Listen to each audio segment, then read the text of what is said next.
Celebramos el Festival Centroamérica Cuenta y saludamos tanto a los que os habéis acercado a Casa de América como a los que nos seguís en directo a través de nuestro canal de YouTube. Vamos a empezar con unas palabras para el cierre institucional en Casa de América del director de la Casa de América, Enrique Ojeda.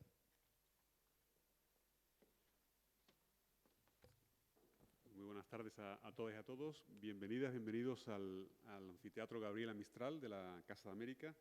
Un saludo muy cordial a la directora del Festival Centroamérica Cuenta, a Claudia Neira.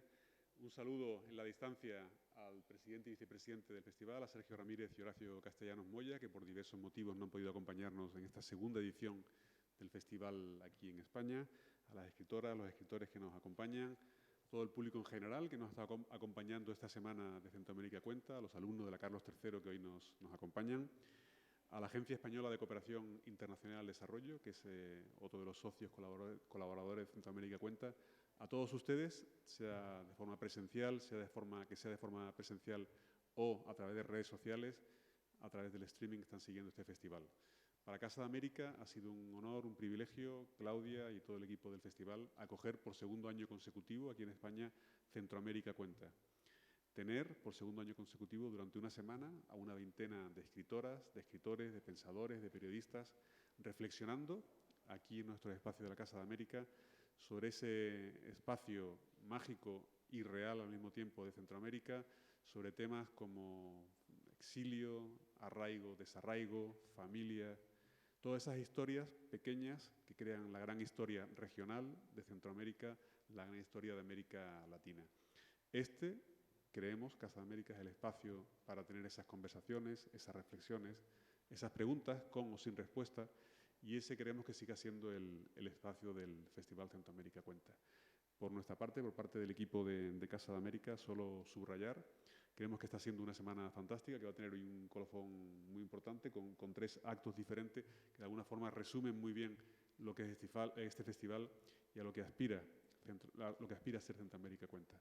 Por ello, sin más, porque todos tenemos muchas ganas de escuchar a los verdaderos protagonistas, de nuevo, daros a todas, a todos, la bienvenida a esta Casa de América, Casa de Centroamérica, especialmente esta semana, a esta casa del diálogo, de la reflexión, del encuentro de las letras en español. Muchísimas gracias a todos, bienvenidos. Muchas gracias.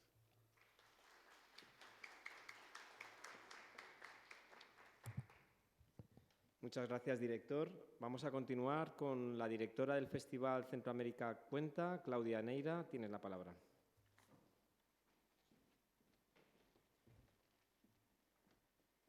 Gracias a todas, gracias a todos. Gracias, Enrique, por hacer de esta nuestra casa y, como decimos en Nicaragua, te tomamos la palabra, pero además espero que no se arrepientan, porque la verdad que sí estamos muy contentos de estar aquí confirmando el próximo año que vamos a volver con Centroamérica Cuenta la edición Madrid, y queremos de esta manera dejar siempre instaurada una edición el primer semestre en algún país de Centroamérica o el Caribe, que el próximo año va a ser en República Dominicana en mayo y el segundo semestre en Madrid en septiembre.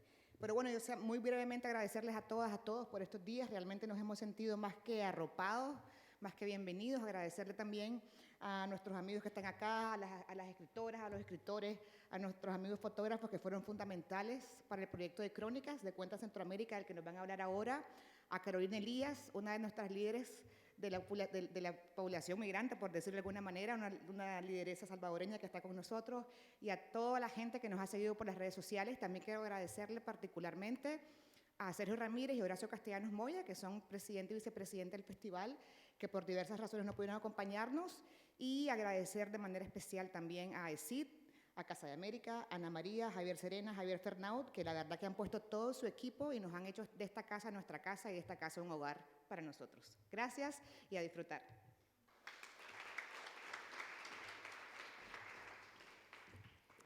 A continuación, como comentaba Claudia, vamos a presentar las Crónicas Cuenta Centroamérica. Se trata de un proyecto en el que 3 escritores y escritoras de Hispanoamérica, participantes de la edición del Festival Centroamérica Cuenta, visitan diferentes lugares y conversan con distintas personas de Madrid sobre la migración, la literatura, los sabores y la vida cotidiana. Os presento a Carlos Fonseca Grisby, autor nicaragüense, Catalina Murillo, autora costarricense, Brenda Navarro, autora mexicana, y va a moderar este debate Emiliano Monge, que es autor mexicano. Cuando quieras, tienes la palabra, Emiliano. ¿Se escucha? Sí. Bueno, buenas tardes a todos. Muchas gracias a todos por venir. Gracias a Casa América. Gracias sobre todo a Centroamérica Cuenta. A Claudia Neira, que hace un trabajo impresionante. Ana María, gracias por el espacio. Un saludo y un agradecimiento también a Sergio y a Horacio, que como ya se dijo aquí varias veces, no pudieron venir por diferentes cuestiones. Y bueno, la idea es que escuchemos a estos tres escritores que están aquí conmigo. El proyecto del que vamos a hablar, atrás, en algún momento van a empezar a aparecer las fotografías de una especie de fotoreportaje de 3 fotógrafos, uno que acompañó a cada uno de ellos. Están aquí Jairo y Ángela, muchas gracias.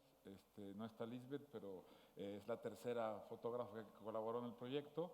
Es un proyecto que nació en la edición anterior en Guatemala, se llama Cuenta Centroamérica, y la idea es llevar más allá de lo meramente anecdótico el festival literario que llevamos a cabo en Centroamérica Cuenta. La idea es que, además de charlas, además de discusiones y de pensar juntos la literatura y la realidad centroamericana, de una Centroamérica que geográficamente es estática, pero que políticamente va desde México hasta Colombia y que incluye el Caribe. Por eso también el año que entra, como decía Claudia, se va a llevar a cabo en República Dominicana.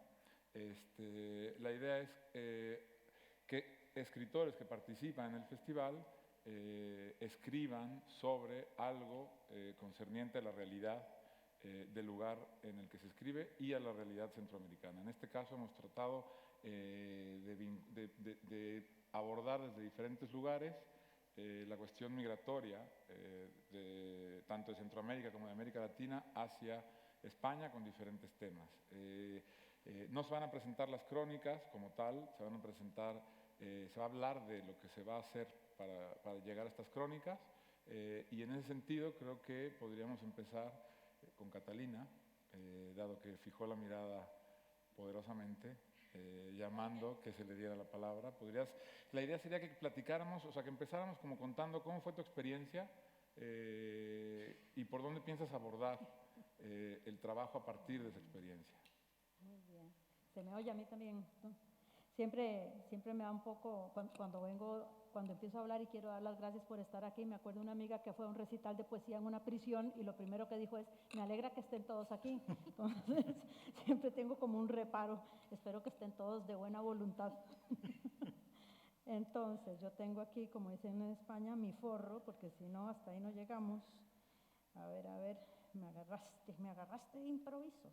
No. Entonces, bueno, la propuesta me fascinó, yo no sé, hasta sentí que era una especie de regalito. Me fascina por el tema de la migración, yo creo que es mi tema, que se oye, las castañuelas. Son mis aretes. Sí. No sé si voy a poder, bueno. ¿Te ayudan? Sí, mira.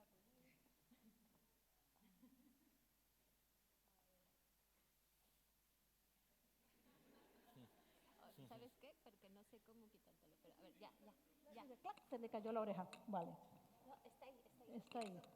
Venga, bueno, entonces no me muevo, aprovechando. Entonces, me encantó también como un texto que hizo, un texto que nos envió Emiliano explicándonos un poco. Fue maravilloso. Ay, no soporto, es que yo como los italianos, si me amarran las manos no puedo hablar.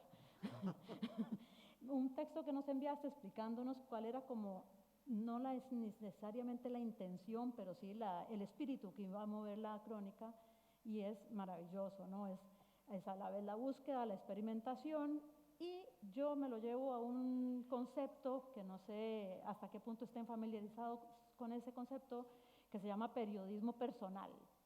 Prefiero de hecho llamarle así que periodismo de autor, eso sí ya suena un poquillo más petardo. Pero periodismo personal siento como que abre muchas puertas, ¿no? Es como da una gran libertad dentro de una búsqueda muy honesta, ¿no? Entonces, encima de esa propuesta, donde es abierto, vaya, experimente, averigüe y expláyese, encima me toca ir al mercado de los mostenses con la lente, digamos, ya el cristal del tema de la migración. Entonces, a ver, es muy seductor para mí. Les cuento que yo soy de Costa Rica y viví en este país como 15 años. Y de hecho yo vine a Madrid a estudiar un mes, una cosa así, y yo me acuerdo que casi al minuto cero yo pensé, ay, yo quiero vivir en esta ciudad. Y yo sabía, yo creo que desde que yo dije eso, yo sabía lo que eso significaba. Quiero decir con eso que yo también he sido migrante, bueno, como ya creo que ya casi todo el mundo. Ahora soy remigrante, ¿cómo se le llama? Bueno, repatriado, bueno, no sé cómo se le llama, arrepentido, ¿no? Tampoco. Bueno, en fin, yo ahora de nuevo vivo en Costa Rica. Claro, bueno, por cierto, es que tengo que ver qué va a pasar con toda esta, ¿verdad? Digamos que estoy en el momento de eclosión y les voy a tratar de presentar algo más estructurado, pero estarían todas esas preguntas. ¿Qué pasa? ¿Quién es un migrante y por qué el otro es un expat? Digamos, ¿cuántos ceros hay que tener en la cuenta para la diferencia entre ser migrante o expatriado? Después he visto que en mis tiempos, y ahora ya no, cuando digo mis tiempos es el año 2000, digamos, cuando yo me vine para aquí, se hablaba de exilio voluntario. Eso en realidad es un oxímoron. O sea, si es exilio, no es voluntario, ¿no? Entonces, sucedió algo maravilloso. Ay, no sé si estoy aburriendo a alguien. Bueno, fue maravilloso que llegamos la fotógrafa y yo, y ese momento en que estamos así apenas en una toma de contacto y de repente hay un hombre de negro, muy serio, y con una miradita. ¿Cuándo van a ponerlos? Están pasando. Pero eso no son. Están pasando todas, están pasando en loop. Van a pasar algunas. Bueno, entonces después cuando lean la crónica van a saber cuál era el hombre de negro. De hecho, después es que es muy gracioso porque después me enteré que en el mercado le dicen así, el hombre de negro. O sea, vaya. Con una miradilla así como inquisidora y se nos acerca y ya yo pensé, ya está, la cagamos, o sea, ya ahora viene a preguntarnos qué están haciendo aquí y tal. Y entonces, sí, a este hombre sí lo voy a usar de hilo conductor del relato porque, bueno, que en eso yo lo vi venir, pero así fue como un aguilucho negro que cayó sobre nosotros. Yo pensé, ya está, la cagamos, y en eso noto que a él le bastaron minutos para entender estas dos chicas me sirven para mis propósitos. Y bueno, digamos que vaya coincidencia, era lo mismo que yo quería. Yo le dije mis intenciones y él pareció que le parecieron convenientes, ¿no? Entonces él se convirtió en la llave maestra para ir por los diversos puestos. La propuesta que yo hice con Lisbeth fue de retratos, portraits, ¿verdad? Por decirlo en inglés. Exacto, este también va de negro, muchos van de negro, pero este no es. Bueno, entonces, es muy interesante porque él es el Relaciones Públicas, él estuvo aquí, creo, en Casa América hoy por la mañana, es así. Él es ecuatoriano y creo que estaban haciendo hoy unas propuestas gastronómicas. Entonces, él hace años vive aquí y llegó aquí con su hijo de un añito o menos, algo así, no, un añito o un poco más. Entonces, él, bueno, ya les digo, él nos iba sirviendo, él para mí iba a ser como una trinidad, el padre, el hijo y lo que resultó para el final, que es la madre, por eso no sé, todavía no le tengo el título. Entonces, me presentó a diversos personajes. Esta, por ejemplo, lo que voy a hacer es escribir la crónica por pequeñas capsulitas con subtítulos, y esta se va a llamar De la confusión a la comida fusión, porque la China se llama, de hecho, la China Lili comida peruana. Entonces ella tiene su narrativa, tiene su pequeño bloque, ¿no? De cómo ella es dueña de ese sitio, pero ya ella se estaba arruinando, no podía. Y vino un peruano y le dijo que trabajaran juntos, y encima el peruano se entera que ella es la dueña del sitio. ¿Qué más? Sí, no, bueno, no todos, no, me da el toque del exorcista. Ay, bueno, entonces, había uno, bueno, entonces, aquí es muy importante el tema de, ella era la dueña del sitio, y el peruano, cuando se entera que ella es la dueña, le dice no venda nada, y como un peruano empieza a cocinar, y hacen cocina china peruana, y ahora es un local exitoso, ¿no? Es que hay por eso. Este es el hombre negro. Y yo quiero ver si les da tiempo de ver que tiene una gran melancolía en la mirada. Es alguien, hay una amargura que yo no sabía muy bien cuál es, ¿no? Después, a ver, este es maravilloso, pero este no es del que les iba a hablar ahora. Entonces, hay una idea respecto a la migración que siempre me ha... Hay una frase que no es exactamente así, se la atribuyen al psicoanalista Jacques Lacan. Dicen que él dijo algo así como, amor es dar algo que no se tiene a alguien que no lo está pidiendo. Entonces, basándome en esa definición de amor, me ha gustado a veces pensar en cierta migración, no en toda. Irse a un país ajeno es ir a dar algo que uno no tiene a un país que no lo está pidiendo. Como hacer la paráfrasis. Lo digo porque, a ver, estos ya no son míos. No sé si vieron uno con una gran llamarada detrás. Este, por ejemplo, es de los pocos que es emigrado reciente. Casi todos los del mercado son gente que llegó aquí en aquellos tiempos, como año 2000 o por ahí. Este dijo que estaba aquí por amor, que se había encontrado una novia y había venido. ¿Tengo? No sé. Usted me avisa, ¿no?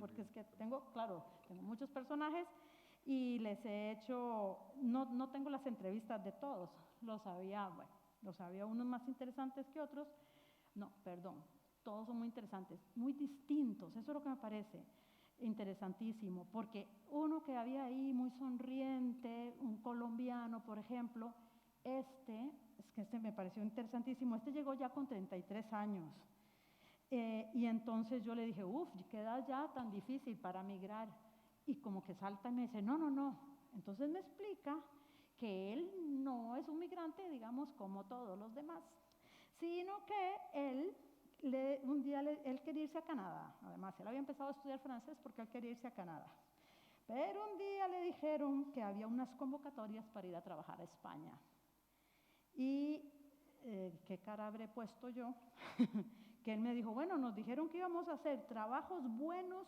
que los españoles no querían hacer.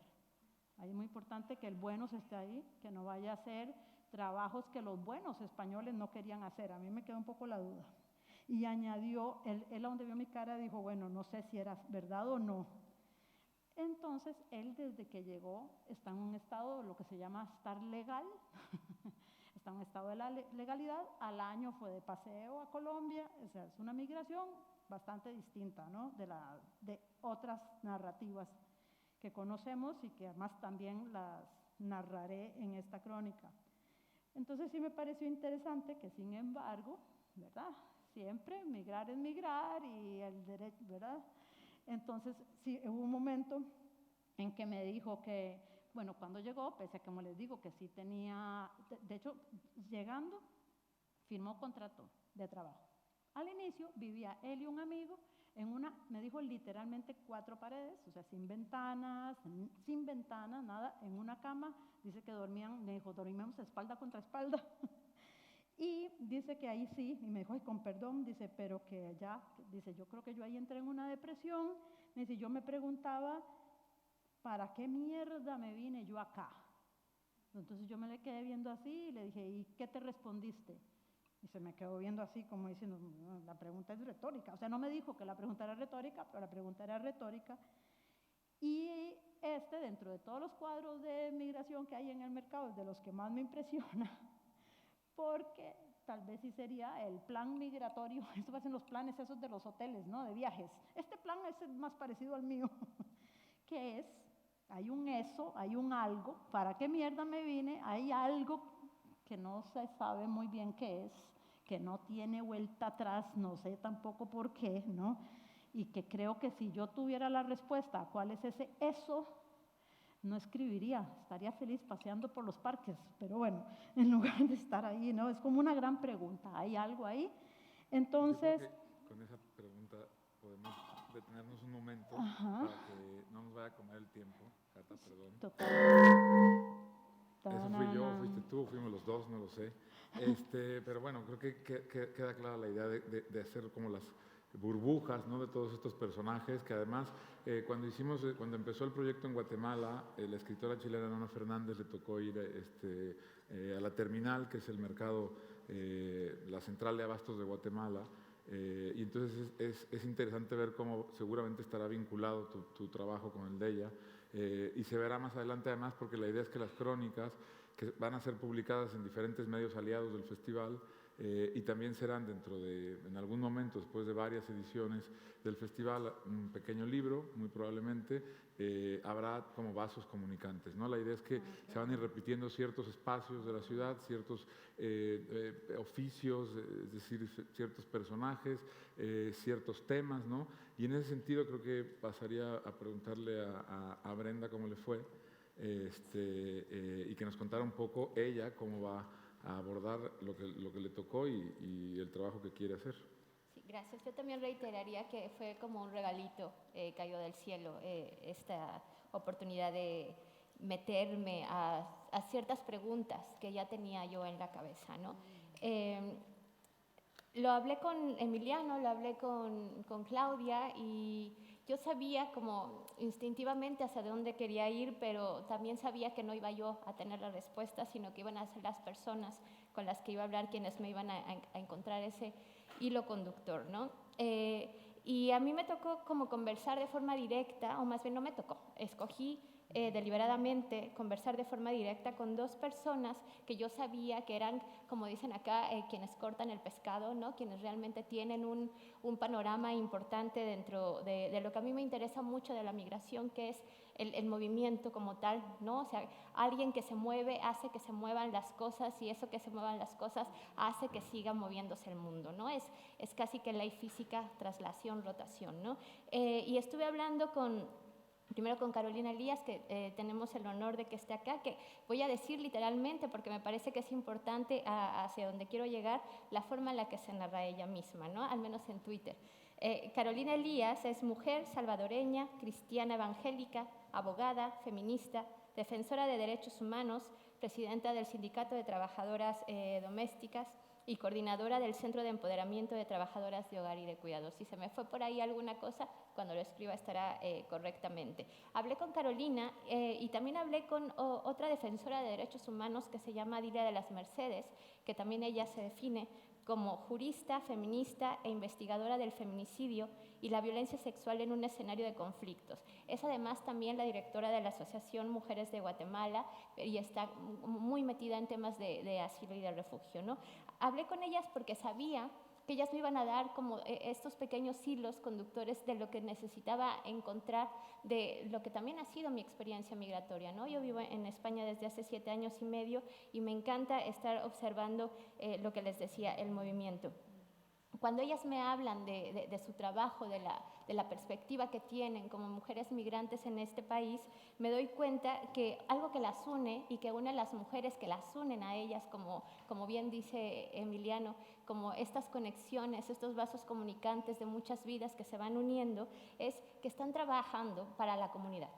Y cuando se trabaja para la comunidad hace que los relatos se narren totalmente solos, ¿no? Una como escritora o como periodista o como fotógrafo, etcétera, lo único que tiene que hacer es afinar muy bien el oído, como bien lo decía Catalina hace rato, ver muy bien con el oído y encontrar la forma en la que nos vamos narrando. Y cuando llegué a ese punto, digamos, como de introspección, fue cuando dije, aquí está lo que me interesa narrar de estas mujeres, de Carolina, de Adilia, pero de todas las mujeres que la acompañan y que nos acompañan a todas las personas que estamos aquí, aunque no nos demos cuenta.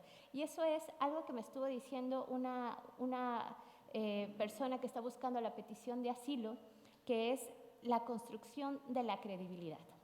La construcción de la credibilidad no solamente a la hora de narrarnos nosotros como, hola, yo soy Brenda, escritora, bla, bla, bla, bla, bla, bla, sino la hora en la que nos narran otras personas y en cómo eso permite que seamos o no personas, ¿no? Y las personas migrantes además tienen este pequeñísimo problema de que no pueden ser personas como tal porque no pueden ejercer sus derechos políticos y civiles. Sí. Sí, ahí al fondo, es que no puede ser, no pueden estar callados 2 minutos.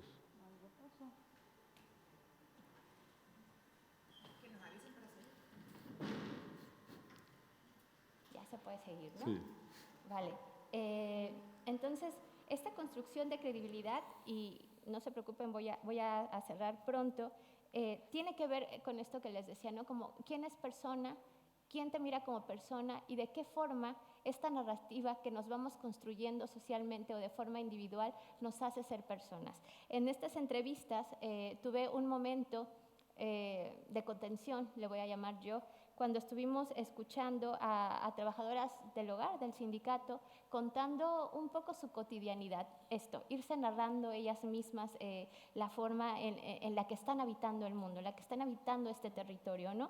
Y yo me acuerdo que de las cosas tan horrorosas que de forma externa podíamos escuchar Jairo Vargas y yo, que fue el fotógrafo con el que estuve trabajando, encontrábamos momentos en los que ellas mismas se reían de lo que pasaba, lograban hacer bromas, lograban entender que esto es lo que tengo que vivir para llegar a este otro movimiento de rotación, traslación, ¿no? Por así decirlo. Y hubo un momento en el que hubo algo tan impactante que todavía no sé cómo voy a narrar porque no quiero quitarle la credibilidad a quien lo dijo, que Jairo y yo nos vimos a los ojos y yo sentí como, qué bueno que está aquí Jairo porque si no, no me voy a poder contener, ¿no? Hay demasiadas emociones en estas narrativas que van creando ellas mismas.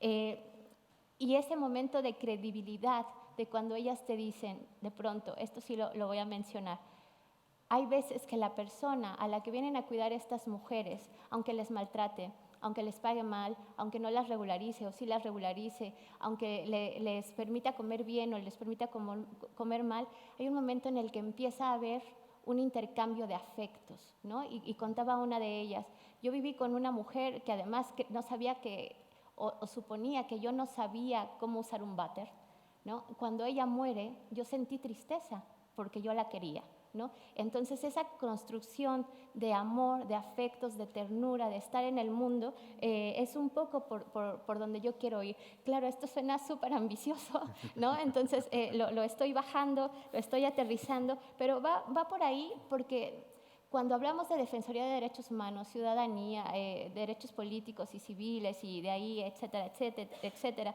protocolos, convenios, y vienen los políticos y dicen, sí, ya lo firmamos, sí, ya lo vamos a meter en el programa, sí les prometemos que no sé qué, etcétera. En realidad lo que realmente importa es esta credibilidad de puedo vivir así en este mundo con la narrativa oficial o vamos a empezar a encontrar la credibilidad en las personas que se están narrando a sí mismas y vamos a empezar a escuchar, que creo que ahí terminaría como diciendo, espero que esta crónica me permita ser el puente, como Centroamérica lo decía ayer, el puente conductor para que escuchemos lo que se está diciendo ahí y nosotros todavía seguimos sin saber cómo narrar.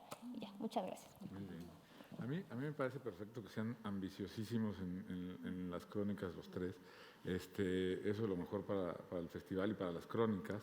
Creo que es muy interesante cómo también conecta con la experiencia de Aroa en Guatemala, en el edificio de los juzgados, con cierto encuentro y desencuentro con la experiencia del otro, ¿no? Con la emotividad del otro, con otra vez como esos lazos que se van tendiendo, un poco porque ese arraigo, ¿no? Y ese desarraigo muchas veces tiene que ver con el viaje y con la traslación, pero muchas veces tiene que ver también con el mundo interior y con el estar en un lugar, ¿no? Que a veces puede ser completamente ajeno o inhóspito, ¿no?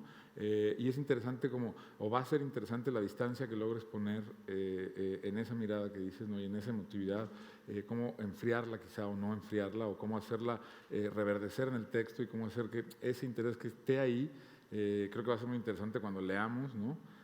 Cómo lo llevaste. Pero ahora volvemos, ahora les quiero hacer una pregunta después a los tres.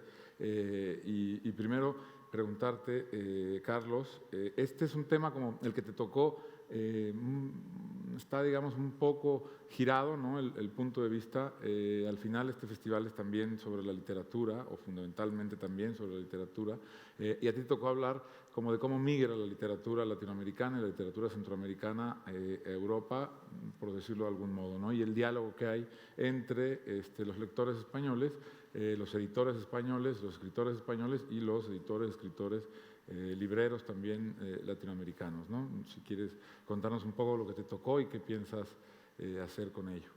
Sí, con gusto. Justo pensaba eso mientras Brenda hablaba, porque para mí es muy interesante escuchar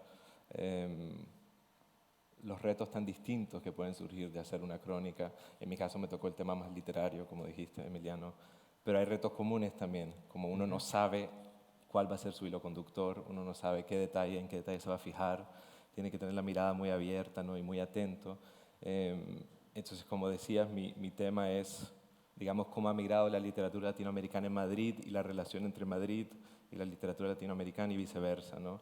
Y a ese fin, la idea fue visitar un día a una librera, a Lucía Leandro en La Tapeinada, a un editor, a Juan Casamayor de Páginas de Espuma, y a una escritora, a Valeria Correa Fis, que ha escrito cuentos y también es poeta, ¿no? Entonces la ventaja de eso no es como ver un objeto, el mismo objeto pero desde tres ángulos distintos, pero es un tema que se presta mucho mejor a un ensayo, creo yo, ¿no? O a historiarlo. El reto es cómo hacerlo una crónica, ¿no? Y hablando con Ángela Bonadíez, la fotógrafa que me acompañó, y volviendo de nuevo a lo que decían, que la complicidad con el fotógrafo es muy importante también, cómo le entramos, dónde enfocamos la mirada, eso fue clave también, ¿no? Y una fue, bueno, vos tomás las fotos y yo también tengo una idea de escribir como en relación con las fotos, ¿no? Y pensando también en la mirada del lector, que va a verlo en un sitio web o luego en un libro, y como, claro, el flujo del texto en lo digital es mucho más fluido, ¿no? Valga la redundancia. Entonces, cómo pasar de la fotografía al texto como tal. Entonces, eso fue una estrategia. Otra estrategia para mí fue estar atento a detalles que podrían anclar todo el texto, y poder reunir estas miradas que se complementaban, pero que eran diversas, ¿no? La de un librero, un editor y una escritora. Y un detalle que para mí me llamó mucho la atención fue entrando a La Tapeinada, estaba en el estante, el primero, ahí detrás del escaparate, un libro de Eunice Odio, una gran poeta costarricense que se llama Tránsito de Fuego, que es una locura de poema como mitológico, largo, dificilísimo de encontrar, que yo me tardé años para dar con él y por fin decir, ok, ya lo leí. Y al otro lado de la pared estaban las poesías completas de Luis de León, que es un escritor guatemalteco muy importante, que casi no se lee fuera de Guatemala, que es dificilísimo de encontrar también, y todo eso en La Tapeinada en Madrid, ¿no? Escritores centroamericanos además. Entonces, aquí ya empecé con la ironía, ¿no? De que tener que viajar a Madrid, a un lugar en Madrid para encontrar escritores que en nuestro continente no encontramos, ¿no? En nuestros mismos países. ¿Y qué significa que esos estén reunidos en un propio espacio? Y a partir de ahí, como tratar de ver otros detalles. Otro que me llamó la atención, un altavoz como en la esquina de La Tapeinada en que sonaba una cumbia andina. Casualmente. No exactamente. No. Entonces, como decía, sonaba una cumbia andina y bueno, ahí hay otro signo latinoamericano, ¿no? Y esa coincidencia centroamericana, y sin tampoco tener una voluntad de regionalizar demasiado la crónica, porque creo que uno se puede exceder en ese sentido, ¿no? Sino que abrirlo todavía al resto de Hispanoamérica y España, obviamente, me interesaba también cómo enfocar el rastro de Centroamérica. Entonces, a partir de ahí, era llegar a Páginas de Espuma y ver en el librero de Juan Casamayor qué libros de Centroamérica habían. Y habían varios también. De hecho, sabe mucho de literatura centroamericana. Entonces, luego a Valeria Correa también preguntarle por autores centroamericanos y uno ya empieza a trazar el lugar de Centroamérica dentro de este ecosistema literario de Madrid, que ha cambiado mucho, ¿no? En donde la literatura latinoamericana, sobre todo la escrita por mujeres, se ha ganado un lugar importante. Y ver cómo cada distinto actor, digamos, o agente dentro del campo cultural se relacionaba con ello. Y como dije antes, creo que la complicidad con la fotógrafa fue fundamental, ¿no? Y a partir de ahí, claro, hacíamos una visita, nosotros fuimos un miércoles, nos reunimos con una persona, luego un jueves, luego un viernes, y claro, y el miércoles teníamos un poco más claro por a dónde iban los tiros, y el viernes ya se va componiendo un poco la crónica. ¿Y con la escritora? La escritora, claro, ahí es lo interesante, es su experiencia. Bueno, Valeria Correa vivió en varios países, ella es argentina, vivió en Miami primero, luego vivió en Milán y ahora vive en Madrid desde hace 7 años.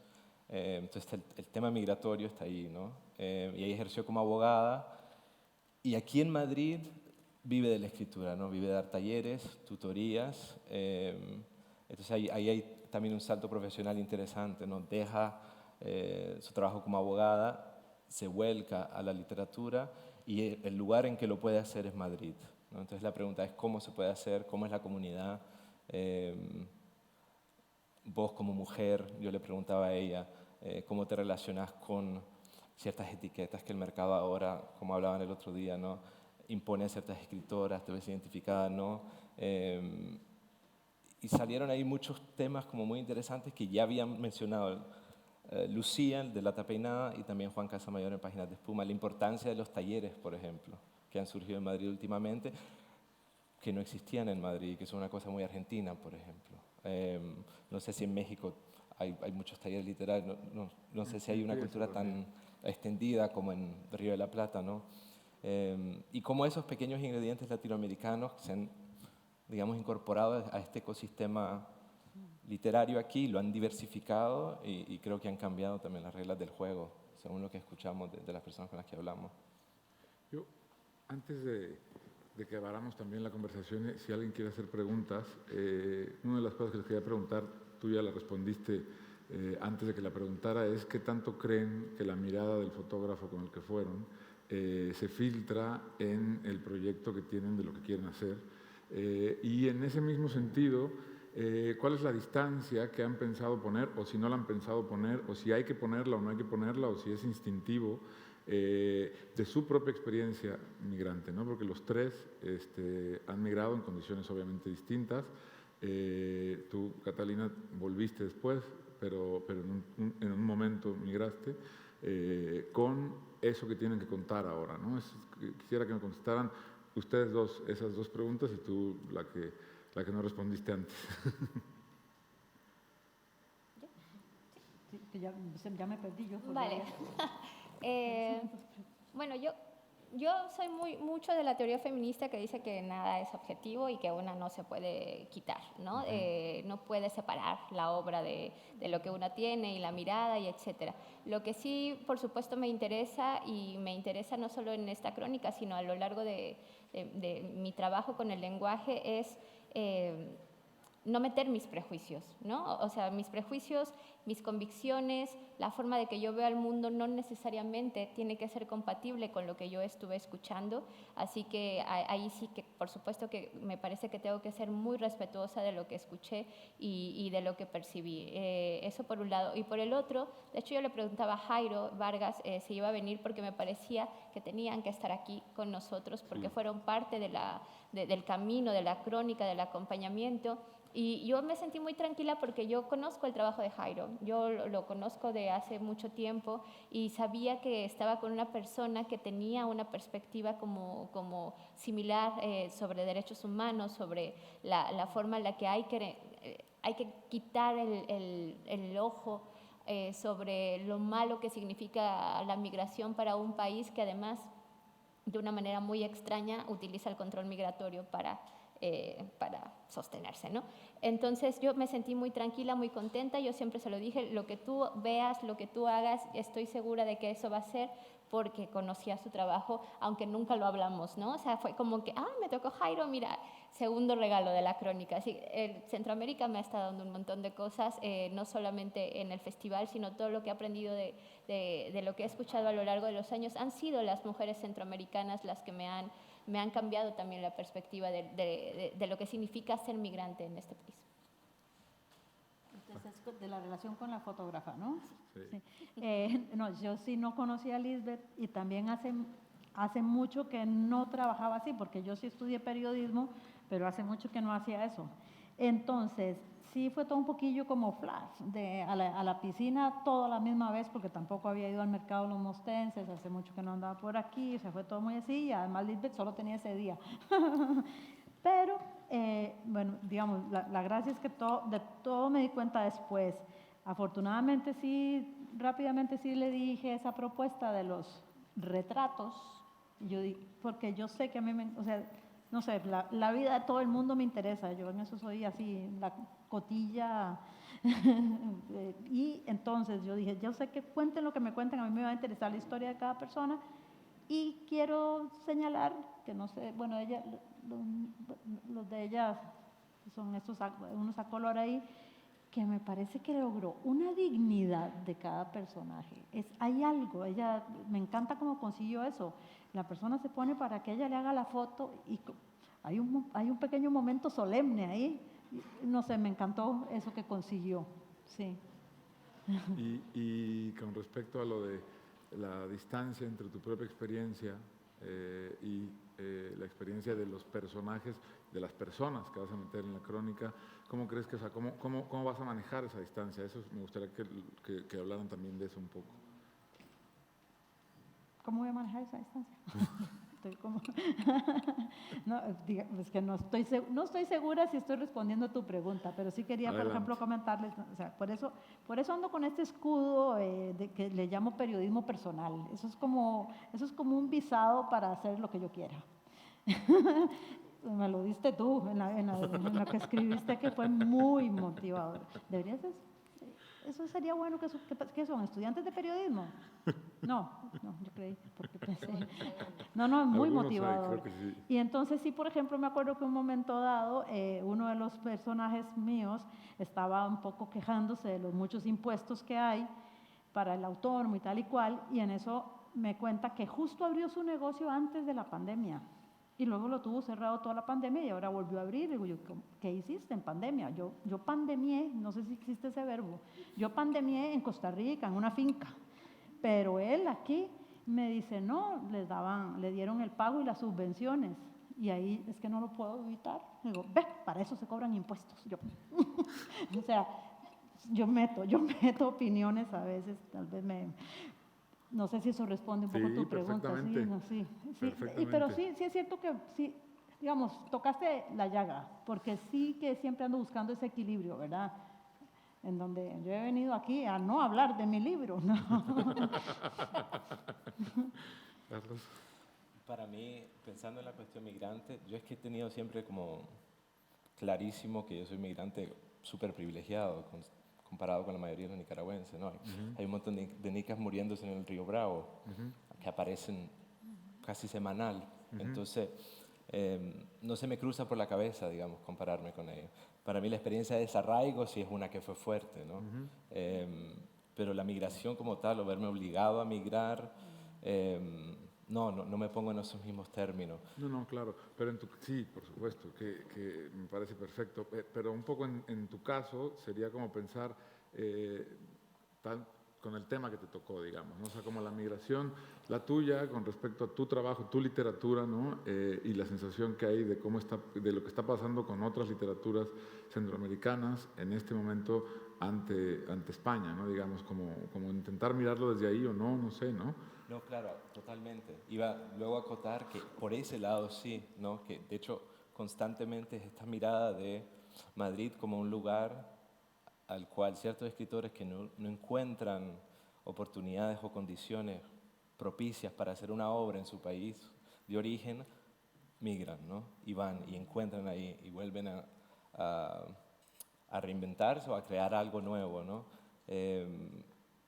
Y en el caso de Centroamérica yo creo que es todavía más exacerbado, ¿no? Entonces, y es que es interesante porque en el caso nicaragüense entra el asunto del exilio, ¿no? Y el exilio con respecto a la literatura y con la cantidad de escritores y periodistas que han tenido que salir de Nicaragua y que están también acá, es también un tema que resulta interesante, ¿no? Sí, que se vuelve como una casa que los acoge al final, ¿no?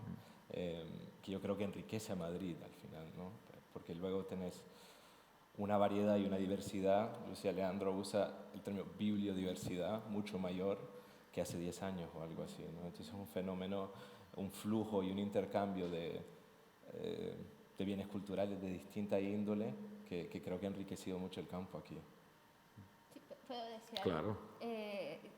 O sea, yo estoy de acuerdo porque además pienso que debería de meterme en ese grupo que es bastante acogido, pero tiene esa dualidad Madrid, ¿no? O sea, acoge a personas con una preparación o con un estatus cultural, económico y político, pero por otro lado no hemos sido capaces de recolectar 600.000 firmas de personas españolas para regularizar a 500.000 personas que necesitan tener sus papeles, ¿no? Entonces, esto lo hacen todas las ciudades grandes, ¿no? Nos sentimos acogidos quienes podemos obtener trabajo, pero por otra parte son excluidas muchísimas personas que están sosteniendo la propia ciudad, ¿no? O sea, es como, claro, Madrid es una casa, pero ¿para quién, no? Sí, trabajo y reconocimiento, no Así solo, es, ¿no? O sea, sí. quienes consiguen trabajo y quienes consiguen un reconocimiento, y hay todo un montón de gente que no tiene ese reconocimiento ni esos derechos, ¿no? Así es, sí. Bueno, creo que nos quedan 3 minutos. Si quieren hacer una pregunta del público, una o dos tendrían que ser rapidísimas. No puede ser que ahora no vayan a hablar después de que estuvieron hable y hable hace ratito. Quizá los que estuvieron hable y hable tienen una pregunta. ¿Alguien quiere preguntar algo? Ah, mira, acá. Ahí hay una pregunta. Hay varias. Bien, hay varias. Gracias. Bueno, muchas gracias a todos. Muy interesante lo que comentaron. ¿Cómo se va a difundir el proyecto? ¿Cómo vamos a tener acceso a él? Y pues como inmigrantes, nosotros cómo podemos sumarnos también a alguna de las tareas que ustedes desde la literatura realizan. Gracias. Bueno, las crónicas van a ser publicadas dentro de no mucho tiempo. Ahí dependemos un poco de que entreguen las crónicas en tiempo y forma. Van a ser publicadas junto con el trabajo de los fotógrafos en diferentes medios aliados, uno de los cuales es El País, ese lo podrán encontrar aquí en España. Hay varios medios más que seguramente Claudia podrá enumerarlos. ¿Y cómo pueden trabajar, cómo pueden acercarse a Centroamérica Cuenta? Pues, pues yo creo que ella le puede.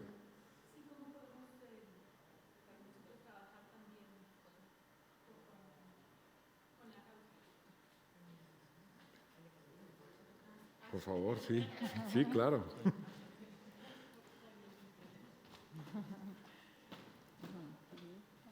Solo voy a agregar antes de pasar el micrófono a Carolina Elías, en la página de Centroamérica Cuenta hay una pestaña que se llama Cuenta Centroamérica, en donde están ahora las de Guatemala y posteriormente van a estar estas de Madrid, y también se publican en El País, en BBC Mundo y en algunos medios aliados también, entonces están pendientes de las redes, el tiempo lo dirán los y las escritores, y les digo aquí a Carolina Elías, una de las protagonistas de las crónicas.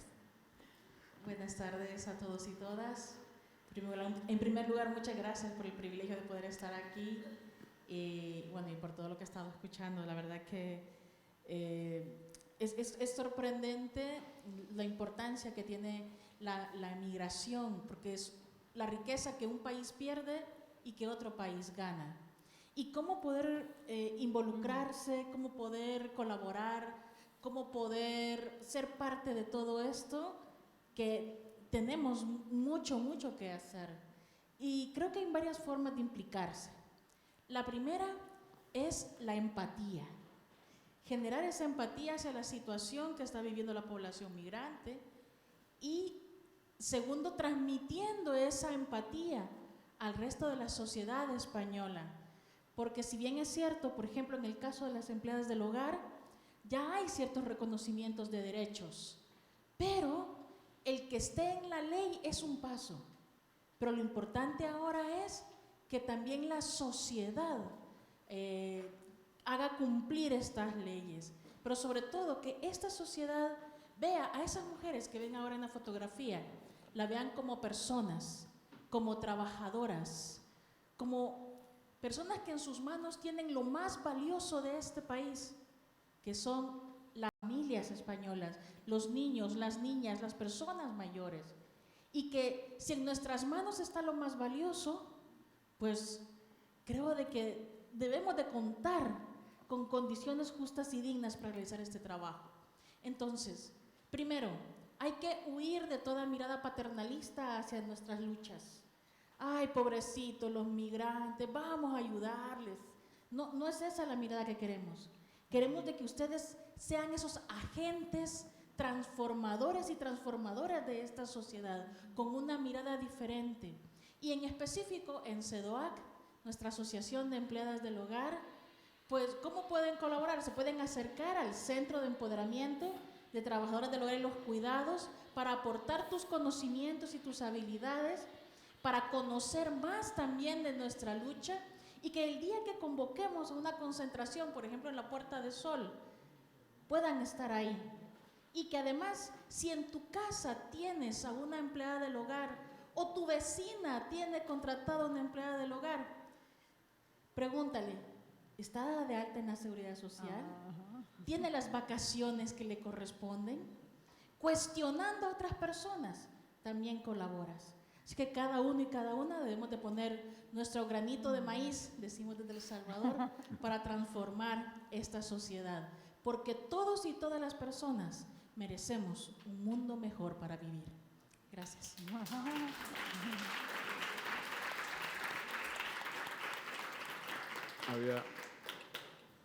Creo que había tiempo para una más, nos dijeron. Ahí van. Yo puedo decir algo rapidísimo. Me da muchísimo gusto ver tantas caras jóvenes aquí. Me emociona muchísimo. Gracias por venir. No habla de mi cara, obviamente, así que pueden estar contentos todos ustedes. ¿Puedo ya? Sí, vale. Claro. Vale. Oye, esto es una pregunta, o más bien dos, para Brenda. Ayer creí entenderte, pero a lo mejor te entendí mal, que tienes como una formación sociológica, o entendí mal. Aparte de tu mirada feminista, ¿tienes una formación académica sociológica o no? Sí, estudié sociología, pero mira, con todo el respeto a la UNAM, yo creo que ya se me olvidó todo lo que aprendí. Bueno, como acabo de oír alguna salvadoreña por ahí, que saludos, porque tengo familia, bueno, mi yerno y mi nieta son salvadoreños. Yo soy española, no madrileña, castellana vieja. Bueno, pues que un granito de maíz, creo que ha dicho, ¿no? No sé cómo se llamaba la que acaba de intervenir. Carolina. ¿Un granito de? Un granito de maíz, dice Carolina. Un granito de maíz quedará. Bien, eso al margen, bueno, queda. Y otra cosa, ¿dónde habéis intentado recoger, cómo has dicho esto? Esenciales.org. Pueden meterse a la página esenciales.org, pero hay muchísimos centros aquí en Madrid, especialmente con el movimiento, se me ha olvidado, ayúdenme por favor, Regularización Ya, exactamente, el movimiento Regularización Ya tiene muchísimos puntos de encuentro para que vayan y firmen, pero tiene que ser DNI español. O sea, está en las manos de las personas españolas lograr que se lleve esta iniciativa a discutir. O sea, apenas lo van a discutir, que eso es lo tremendo, ¿no? Apenas, si logramos esas 600,000 firmas, vamos a lograr que los políticos se dignen a discutir si las personas, que son personas, tengan derechos políticos y civiles. Así que esenciales.org necesitamos alrededor de 150,000, es que ya no es nada, por favor, o sea, esto lo tenemos que discutir, narrar qué persona vive en este país ayuda desde la ley y luego desde la sociedad, como dijo Carolina, y ya, muchas gracias por la pregunta. Muchas gracias a todos, entonces, gracias por venir, gracias por escucharnos. Recuerden que nosotros nos bajamos y se suben otros ponentes a la siguiente mesa de Centroamérica Cuenta. Gracias a los tres.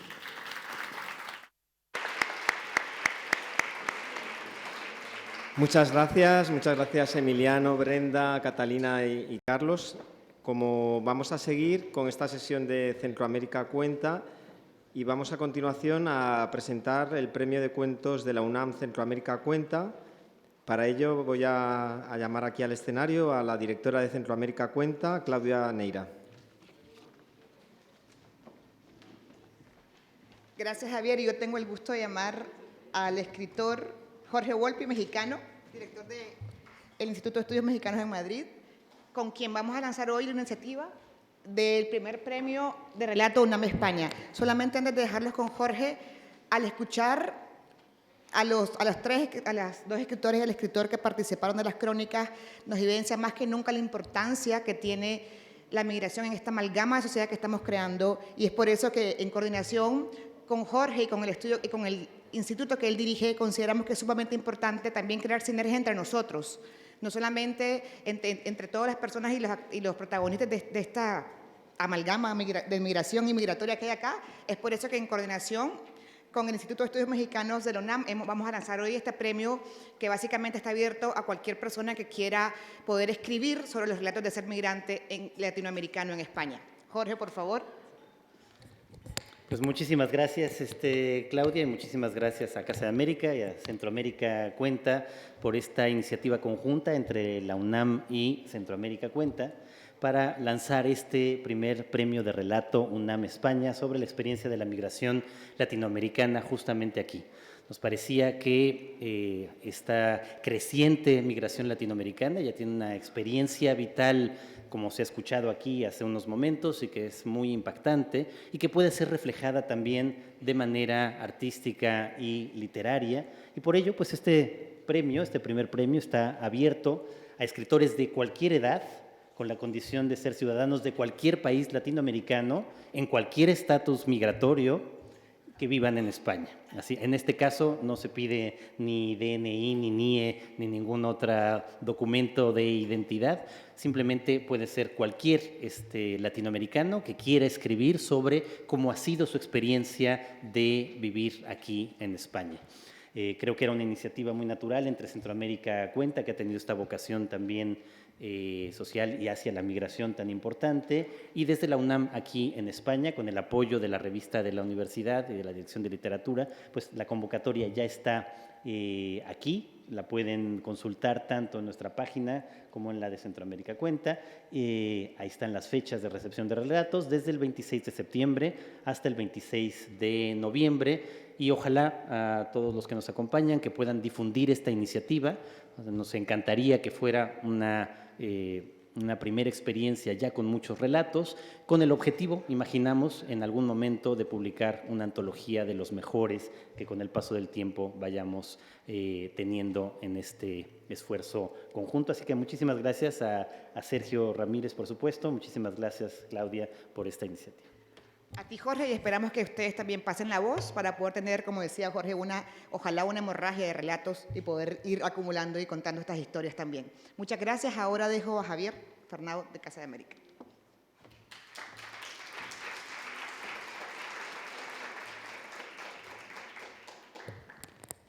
Muchas gracias, Claudia. Muchas gracias, Jorge. Deseamos mucho éxito a este nuevo premio. Voy a comentaros la siguiente mesa que vamos a tener. Es un interesantísimo diálogo con el que vamos a concluir este Festival Centroamérica Cuenta en Casa de América, en la parte de Casa de América. Y este diálogo es sobre hacia dónde va Latinoamérica, y en él vamos a hablar de los desafíos en materia de democracia, derechos humanos y libertad de expresión que tenemos en la región. Van a participar, y por eso pido que suban al escenario, tanto Carlos Granés, escritor colombiano, Javier Moreno, periodista español, Jorge Volpi, escritor mexicano, y como moderadora Michelle Roch Rodríguez. Cuando queráis podéis pasar.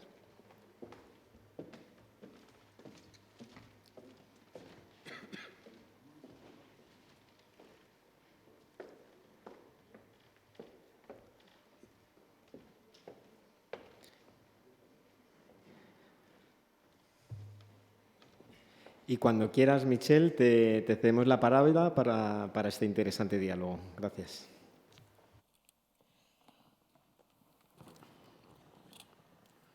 Buenas tardes a todos y a todas. Bienvenidos a la última sesión de la semana aquí en Casa de América de Centroamérica Cuenta. Muchísimas gracias por estar aquí, a quienes nos acompañan presencialmente y a quienes nos acompañan por videoconferencia, por decirlo de alguna manera. Yo tengo la enorme responsabilidad de hablar con tres profesionales que admiro muchísimo. Es como un sueño que se me ha cumplido a medias, un caramelo envenenado, porque luego tenemos la losa de hablar de un tema enorme que yo creo que sin excepción nos supera a todos por la situación, que es hacia dónde va Latinoamérica, ¿no?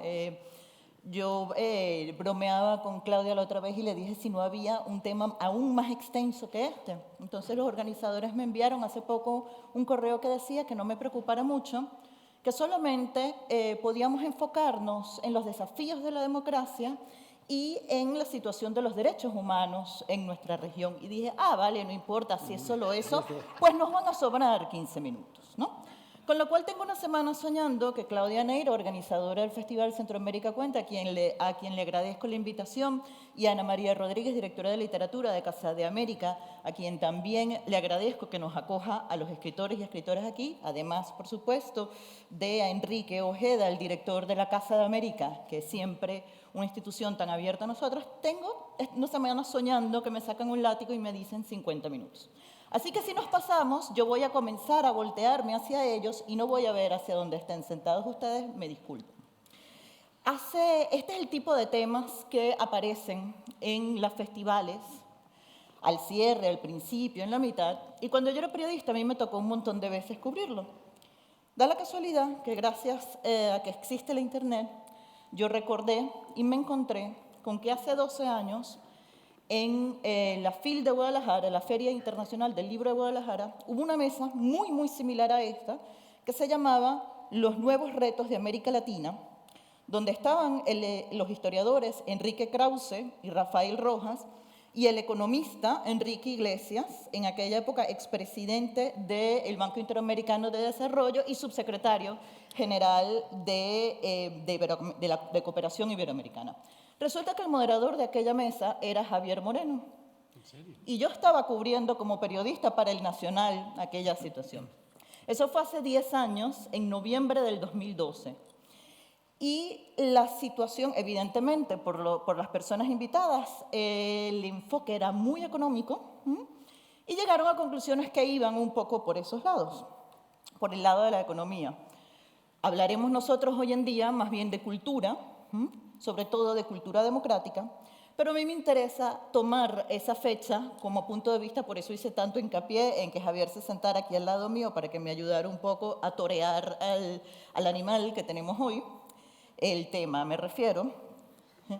La conclusión de aquella época era que los grandes desafíos de América Latina, o por lo menos la subconclusión, porque como en las tesis doctorales todo está por probarse, uno de los grandes desafíos era incorporar la educación, reducir la desigualdad y, bueno, la necesidad de una reforma fiscal, ¿no? A mí me interesa que nos detengamos en la incorporación de la educación, pero sobre todo en la desigualdad. En aquella época, la América Latina tenía 167 millones de pobres, tuve que leer la cifra 2 veces, y resulta que después de 10 años, con pandemia incluida, estamos contando con un incremento hasta 209 millones de pobres, de 640 millones de pobres. Lo interesante de esta cifra que estoy diciendo es que hace 10 años había cierto optimismo, en aquella mesa había cierto optimismo hacia dónde iba América Latina, ¿no? Se hablaba de un aumento de la inversión extranjera, se hablaba de que había una mayor demanda de materias primas, se pensaba, no estoy diciendo que esto sea lo que hayan dicho en la mesa, pero ciertamente en el ambiente se pensaba que aquello iba a contribuir a mejorar, aunque fuera un poco la situación. La pandemia del COVID causó 2,3 millones de muertes en nuestra región, que es 45% del total de muertes en el mundo. Lo cual quiere decir que esto solamente hasta 2021. No sabemos todavía las cifras del 2022. Amnistía Internacional es de donde he sacado todas estas cifras, pero estoy tratando de colocarlas sobre la mesa un poco para que luego conversemos sobre ello, ¿no?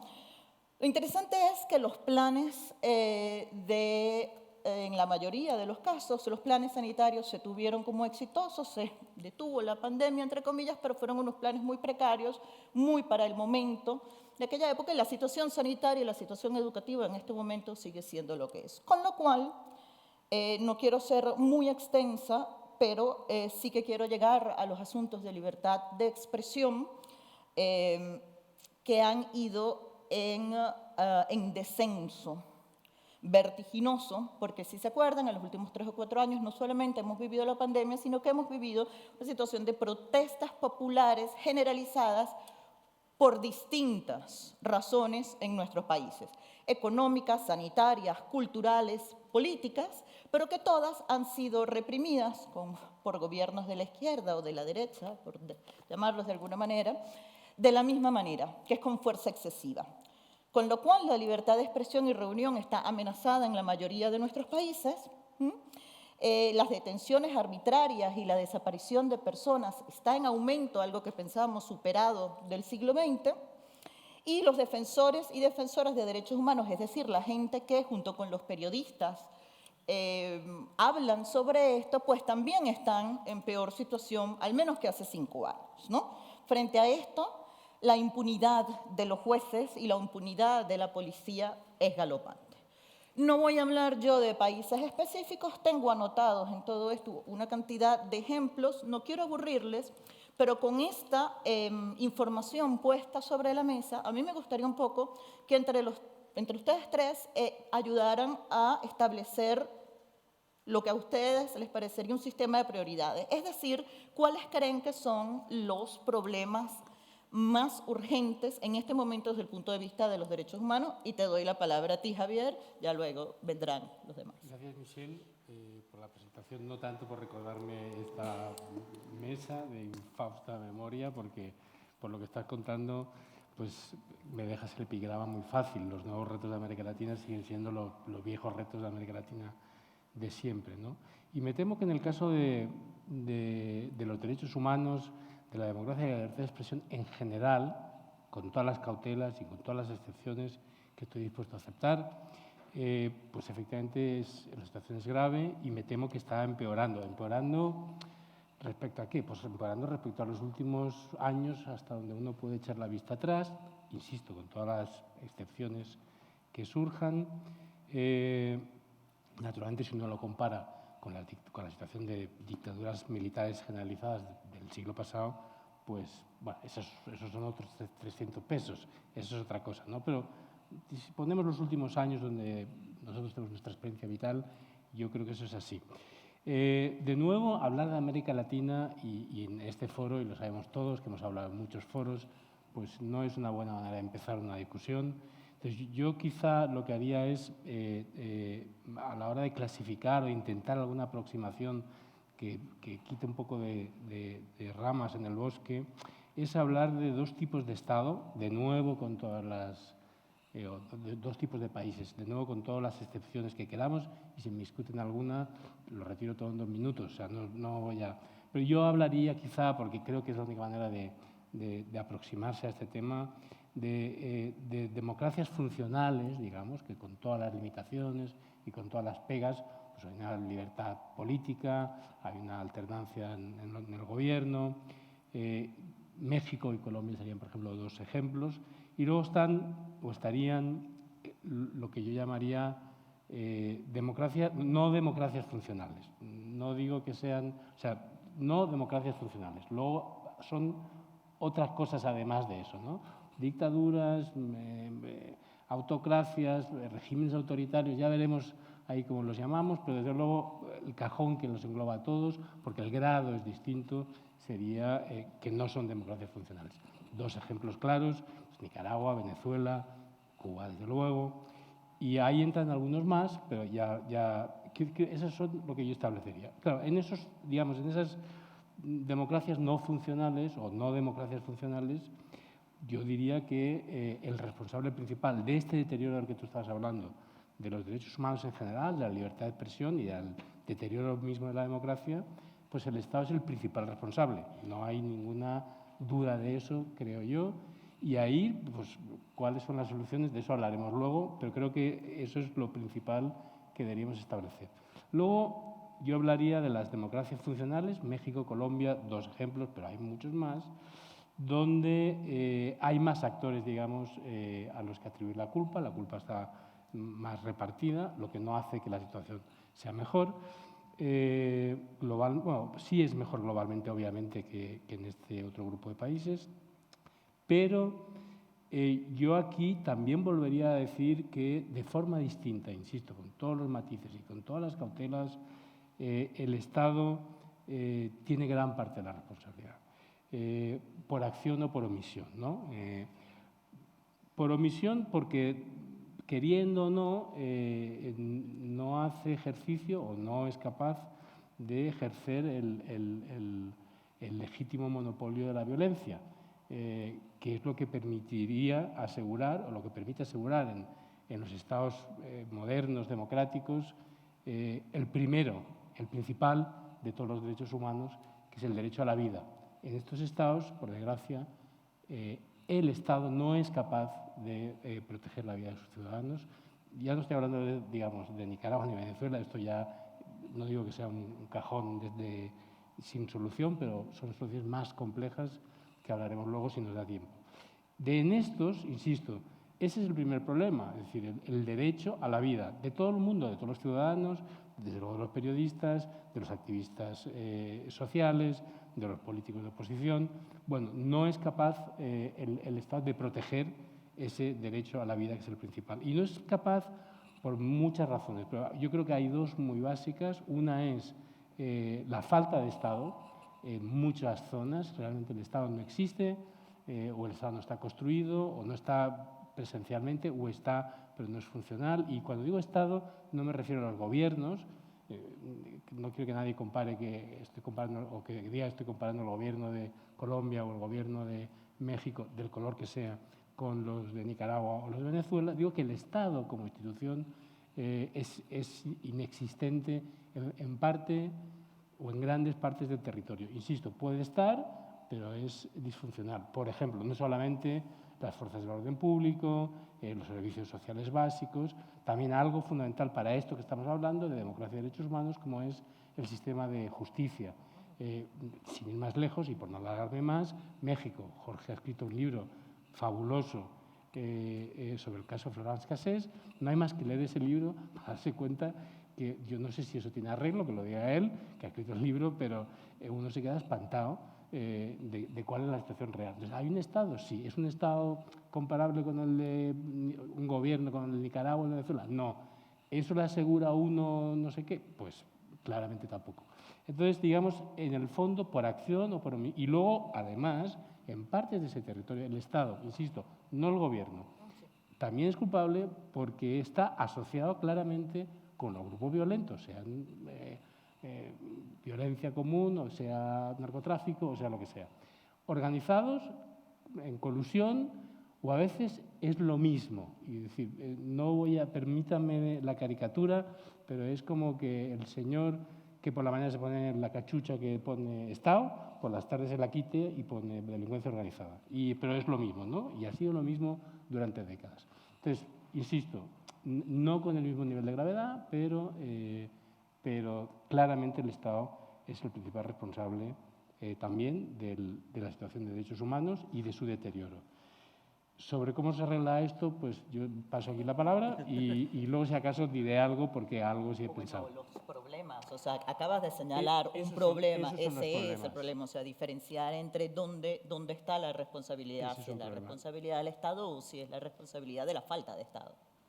Bueno, a veces el problema es la falta de Estado y a veces es el Estado coludido, no el exceso, pero el Estado disfrazado o al revés, o la violencia organizada disfrazada de Estado, ¿no? Entonces ese es un problema que hay que... Ahora, yo no soy político, no soy parte de la ONU o de cosas... Yo soy periodista, entonces mi campo de especialización es quejarme, básicamente, pero no arreglar las cosas. Entonces, por eso, con gusto paso la palabra a quien tú digas, Michelle. A Carlos. A ver qué nos dice Carlos al respecto. Es muy significativo que haya señalado esa fecha, 2012, porque es justo un momento de inflexión importantísimo en América Latina. Es el año en donde América Latina deja de estar de moda, es decir, toda la fiebre de las commodities empieza a acabarse y es el momento en donde América Latina empieza a relegarse del resto de Occidente. Occidente, después del 2012 hasta la pandemia, empezó a crecer al 3.1 más o menos, y América Latina empezó a desacelerar su crecimiento y empezó a crecer al 2 punto y pico. Es decir, nos empezamos a quedar por detrás del crecimiento económico global. Es decir, estábamos metiéndonos en serios problemas. Mientras las cosas iban bien, prácticamente todos los modelos funcionaron. Funcionó el modelo chileno, funcionó de maravilla. El modelo chavista gozó de una popularidad tremenda y el modelo lulista gozó de una popularidad tremenda. Pareciera que con dinero cualquier cosa, cualquier proyecto podía imponerse con cierta facilidad, no necesariamente legitimidad, pero sí facilidad y apoyo popular. Después del 2012, 2013, cuando se acaba el dinero, cuando América Latina deja de estar de moda, empiezan los problemas. Es muy significativo el caso Obama. Yo no sé si se acuerdan que más o menos en el 2006, 2007, Obama se encuentra con Lula y dice, el político más popular del mundo, ¿no? Lo felicita. Años después, en sus memorias, en las que, por cierto, América Latina no existe, no aparece América Latina en las memorias de Obama, hay solo una referencia a Lula, y es una referencia muy distinta a la que había hecho antes. Pasó de decir que era el más popular a decir que ya se intuía que tenía la moralidad de un mafioso, más o menos. Indirectamente va y le suelta ese bombazo, ¿no? Eso habla muy bien del cambio de la imagen exterior de América Latina de esos primeros años del siglo XX y lo que pasó después del 2012, 2013 hasta el día de hoy.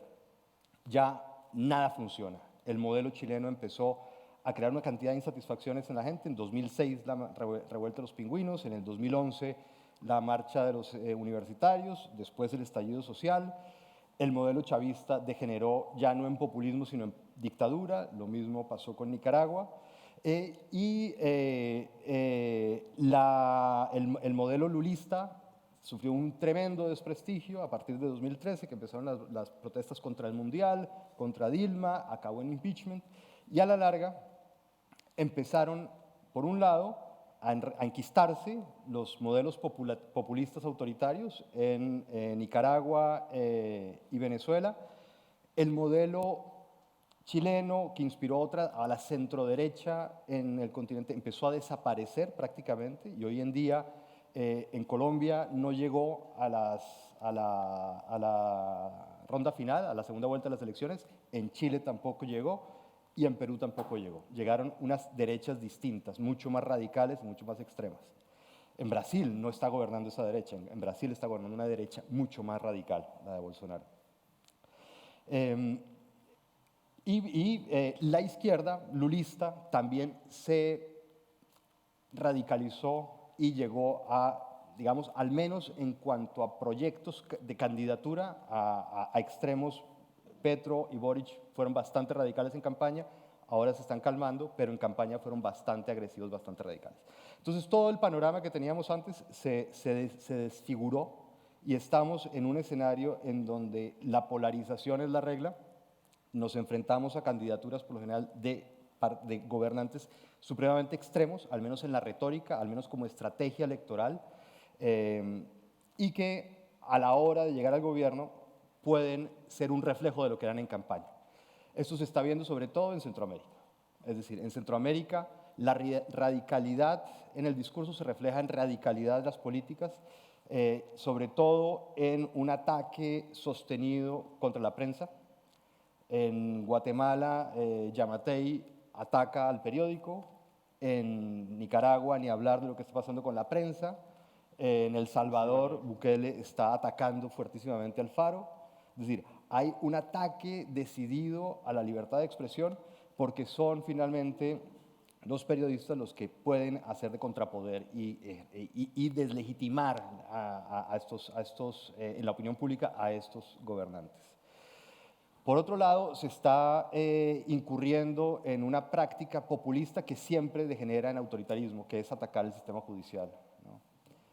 Se empieza, el caso Bukele, lo estamos viendo en tiempo presente, está pasando ya, día a día lo estamos viendo.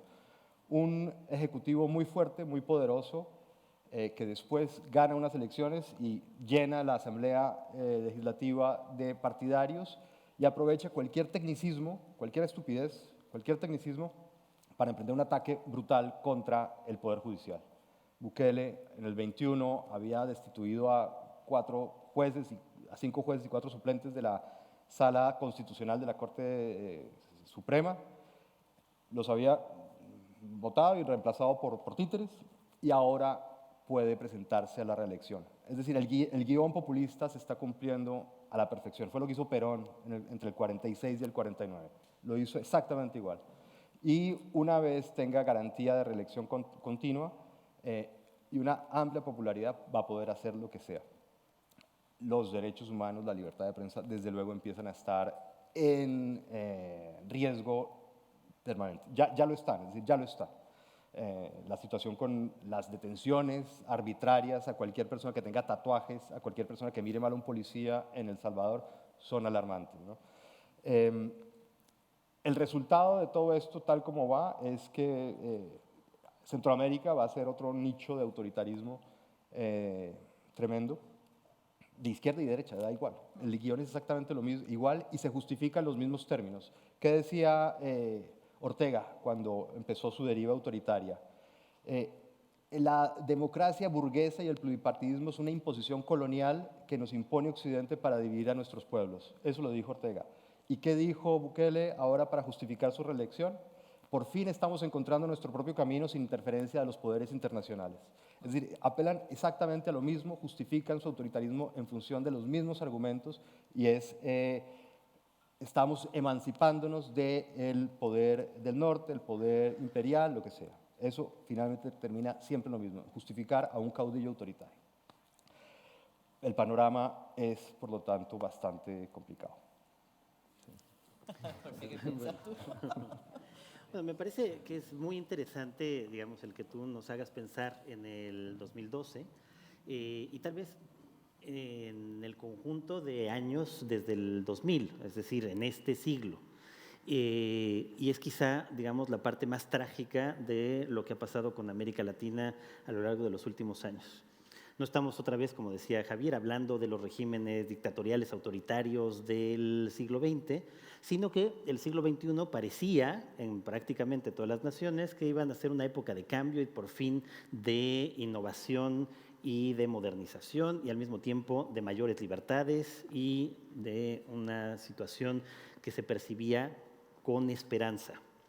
Lo que ha ocurrido, si vemos un poco la historia en trazos muy gruesos a lo largo de los últimos años, prácticamente en toda América Latina, aunque hay, por supuesto, excepciones y matices en cada país, es como hubo una que parecía primera ola de izquierda, que genera en un primer momento mucho entusiasmo y luego que se va desgastando poco a poco, a lo cual hay una alternancia en muchos países hacia gobiernos entonces ahora del espectro político contrario. Gobernaron también prácticamente los países más importantes, la derecha durante mucho tiempo, y ahora hay una tercera vuelta de nuevo un poco hacia la izquierda en el giro general.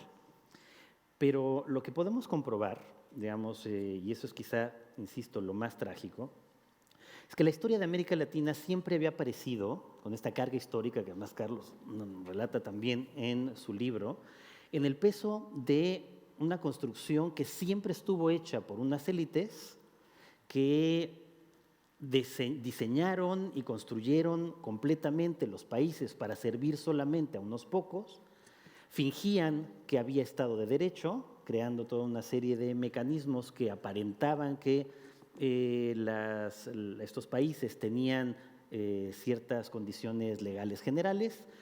En esas épocas se sabía que ninguna de ellas era básicamente cierta. Desde luego hay excepciones, hay momentos democráticos reales en todo esto, pero digamos como relato general. Y bueno, finalmente terminan construyendo sociedades profundamente desiguales, que provocan que América Latina se convierta y siga siendo una de las religiones más desiguales del mundo.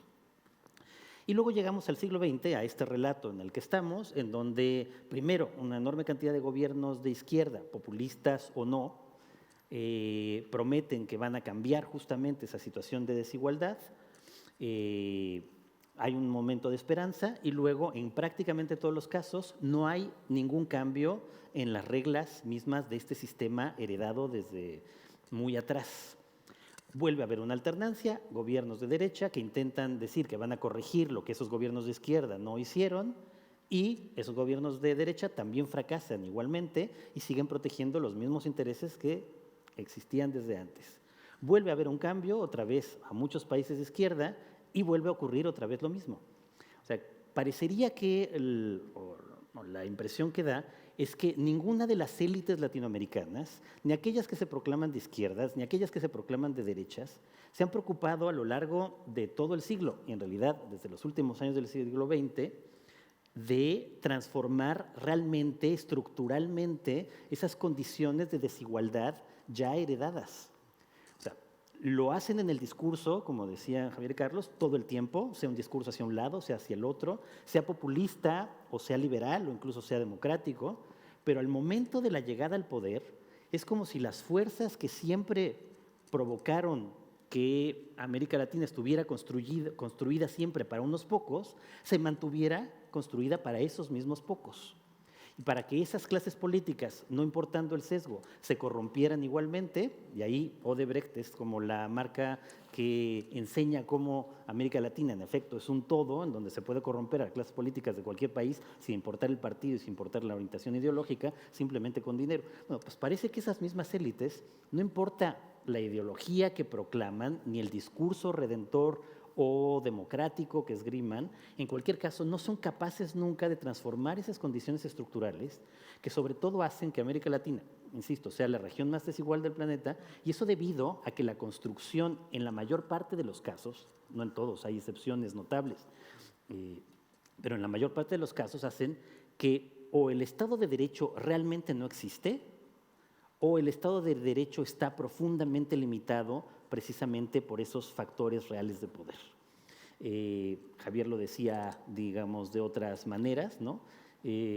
Justo como en prácticamente todos los países hay condiciones que hacen que se vuelva imposible para el ciudadano común tener garantizados una serie de derechos. A veces simplemente la vida, incluso en países donde la alternancia es más o menos fácil y cotidiana, nuestros países, Colombia y México, los ponías como ejemplo, pero dos países en donde las condiciones de vida, siquiera de existencia, no están aseguradas en muchas partes por el control de esa mezcla oscura de Estado con crimen organizado, por no hablar de los otros regímenes que se van volviendo más autoritarios, a veces de derechas, en el caso de Bukele, a veces de izquierdas, el de Ortega, pero aún así, y aún en gobiernos que se proclaman muy populares, el de Bukele parecería de los más populares del continente, o el de López Obrador, que también tiene una popularidad altísima, y en ninguno de los dos hay un cambio en las condiciones del sistema, por ejemplo, de justicia, que permita las cosas más normales.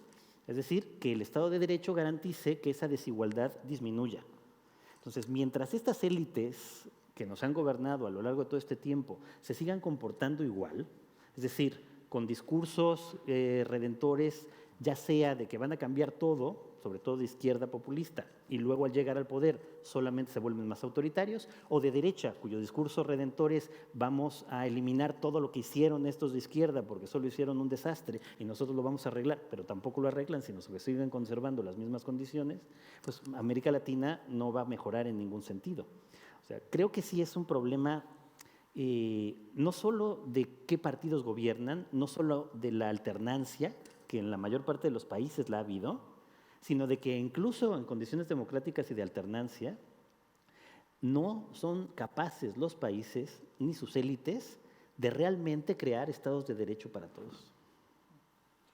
Yo me voy a ir moviendo ahora un poco hacia una imagen muy específica de América Latina.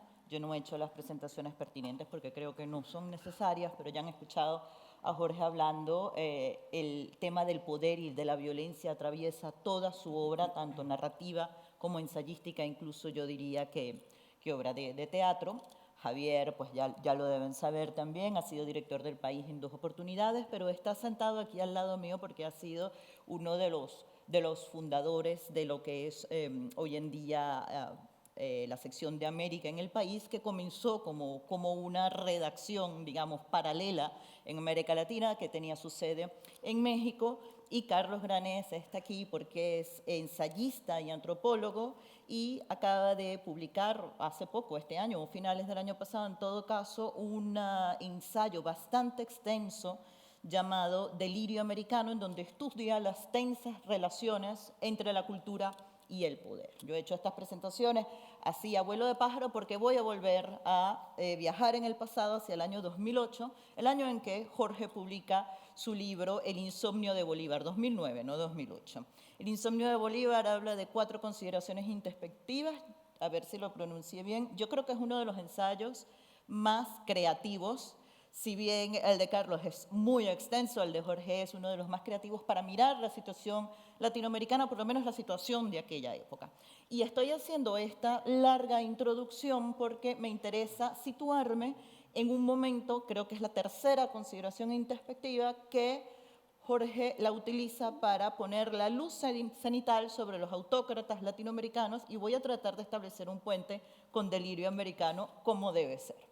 Dice de López Obrador, de Ortega, de Chávez, de Uribe, de Correa, de Humala, de Morales, de los Kirchner, la mayoría de ellos ya ahora fuera del poder, pero dice o decía en aquella época: ninguno es un dictador o un autócrata a la antigua, pero sus desplantes y excentricidades bien podrían figurar en una novela del boom. Aquí lo que está hablando es, digamos, la evolución del dictador tradicional hacia una nueva forma de presidente o de mandatario, que de alguna manera Carlos define como el líder populista dentro de Delirio Americano, pero para que no estemos todos de acuerdo, yo voy a decir una cosa sobre Delirio Americano, y es que a mí me quedó como un mal sabor en la parte donde hablas de la latinoamericanización de Occidente, que es hacia el final, cuando te refieres a la exportación, entre comillas, del líder populista a Europa, a Estados Unidos. La figura de Trump emerge en la mente de todos nosotros así enorme, y yo después veo a Chávez y cada quien escoja a su dictador de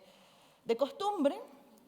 Y pues mira, yo me gustaría que comenzaras a hablarnos de eso, porque la tendencia el populismo es una tendencia política para atraerse a las clases populares. O sea, esa es como su definición más general. Ahora, ¿qué hace para ti que sea un fenómeno característicamente latinoamericano? No es que sea un fenómeno estrictamente latinoamericano. El populismo se ha dado en Rusia, incluso en Estados Unidos se había dado, pero sí tiene una modalidad particularmente latinoamericana. Juan Domingo Perón le dio un sello muy particular al fenómeno populista.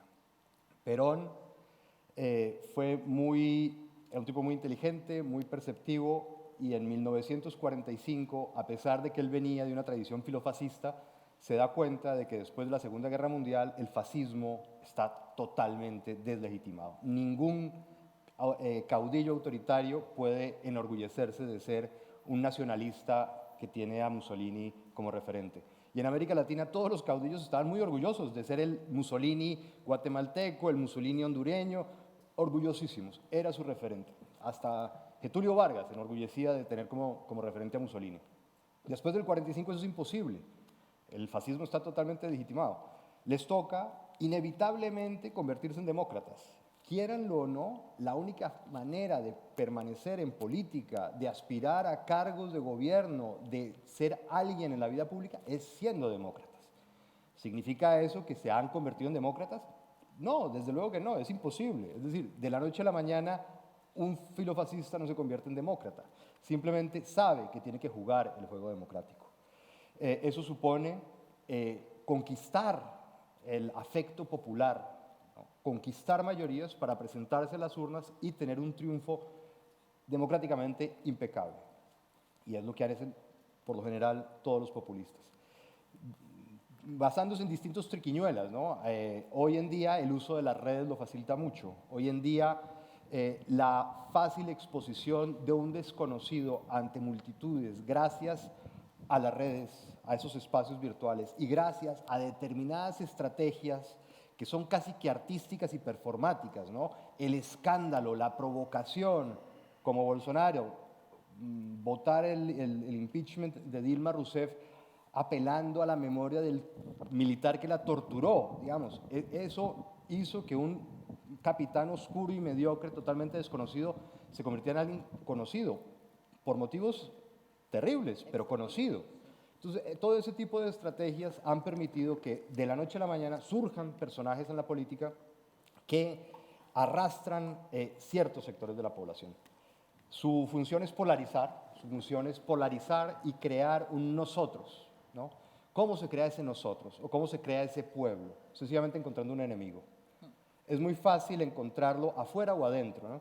Entonces, se puede apelar a los típicos antiimperialismo o al típico anticolonialismo o al antielitismo o antioligarquías para determinar una frontera entre nosotros, el pueblo victimizado, versus unas élites corruptas victimarias.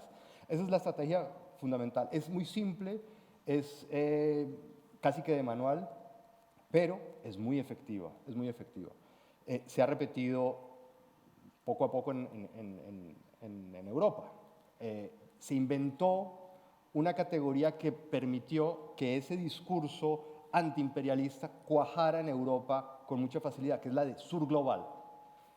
El sur, dentro del imaginario geopolítico, es siempre la víctima de un norte muy malo, ¿no? Entonces, si hay un sur global, resulta que las víctimas explotadas por el norte no están solamente en América Latina, sino también en el sur de Europa, ¿no? Y eso le permitió a Tsipras en Grecia y a Podemos acá usar el mismo discurso latinoamericanista o latinoamericanizar el discurso populista gestado en Bolivia, en Argentina, en Ecuador, y emplearlo aquí con cierta efectividad. Aquí, ¿cuál era el enemigo? Bruselas, la Unión Europea, el puritanismo del norte, Angela Merkel, ¿no? Sí. La austeridad, ¿no? Los austericidas del norte. Esa fórmula, bueno, llegó acá, se implantó con cierto éxito, con la contundencia del populismo, que es un fenómeno que solamente triunfa cuando llega y arrasa muy rápidamente, cuando el teatro político da resultados electorales inmediatos, porque los populistas por lo general son unos haces de la campaña electoral, unos haces de la performance política, son estrellas que dominan a la perfección las cámaras, la tribuna, los balcones, la oratoria, el melodrama, el victimismo, el cuento de buenos y malos. Esos son unos genios. ¿Tienen soluciones para los problemas que denuncian? Seguramente no. Son por lo general políticos muy improvisados que llegan de la nada, sin partidos, sin estructura, sin conocimiento de la realidad, sin bases, sin absolutamente nada. Y en la total orfandad pretenden solucionar todos los problemas habidos y por haber en todos los países. Por eso fracasan. Y ese fracaso justamente es el que los obliga a atentar contra las otras instituciones del poder, porque va a ser la única forma de permanecer ahí, en la silla del poder. Su presencia, por lo tanto, tiene un efecto corrosivo en las democracias supremamente dañino, y pensamos que Europa y Estados Unidos estaba inmunizado contra este fenómeno. Hemos visto que, desde luego, no. Jorge, ¿qué piensas tú que queda de los autócratas del pasado en los políticos latinoamericanos y fuera de Latinoamérica, de este gran sur del que está hablando Carlos? Bueno, pues es que se siguen reproduciendo con variaciones, pero no es en los últimos años que haya cambiado tanto. De la lista de nombres que dabas tú del 2008, 2009, muchos o han vuelto sus parejas, o han vuelto, digamos, los nombres siguen siendo los mismos en algún sentido. Y van apareciendo, por supuesto, otros nuevos. Pero, digamos, coincido con lo que está diciendo Carlos, de los mecanismos que funcionan sobre todo para llegar al poder. Ahora, lo terrible me sigue pareciendo como estos discursos, que en teoría son populistas de izquierda o de derecha, siguen una, digamos, clara consigna maquiavélica, que está desde el Príncipe, que es el principal activo del Príncipe, es el apoyo de las clases populares. Y ese apoyo, paradójicamente, se consigue sobre todo con el discurso, con esta acción performática a la que está refiriéndose Carlos, que en nuestra época está sobre todo en la televisión, el radio y las redes. Desde los programas de radio interminables de Chávez hasta las mañaneras de López Obrador o los tweets de Bukele. O sea, es decir, ahí es donde se crea ese apoyo popular en un discurso que es muy radical. Y muy radical siempre echándole la culpa a los otros de las clases políticas anteriores de todo el desastre que está en el presente.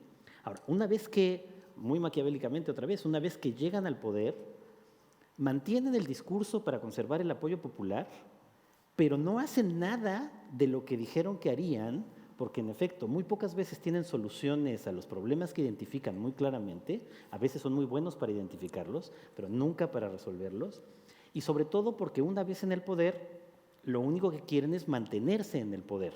Entonces, es el momento, como decía antes, en donde deciden no transformar ninguna de las estructuras de poder. Lo que hacen es, en el mejor de los casos, sustituirlas por otras. Pero la composición misma de unos cuantos teniendo privilegios y la mayoría no teniéndolos, pero creyendo que los va a tener porque el discurso se los dice, se repite una y otra vez prácticamente en todos estos modelos.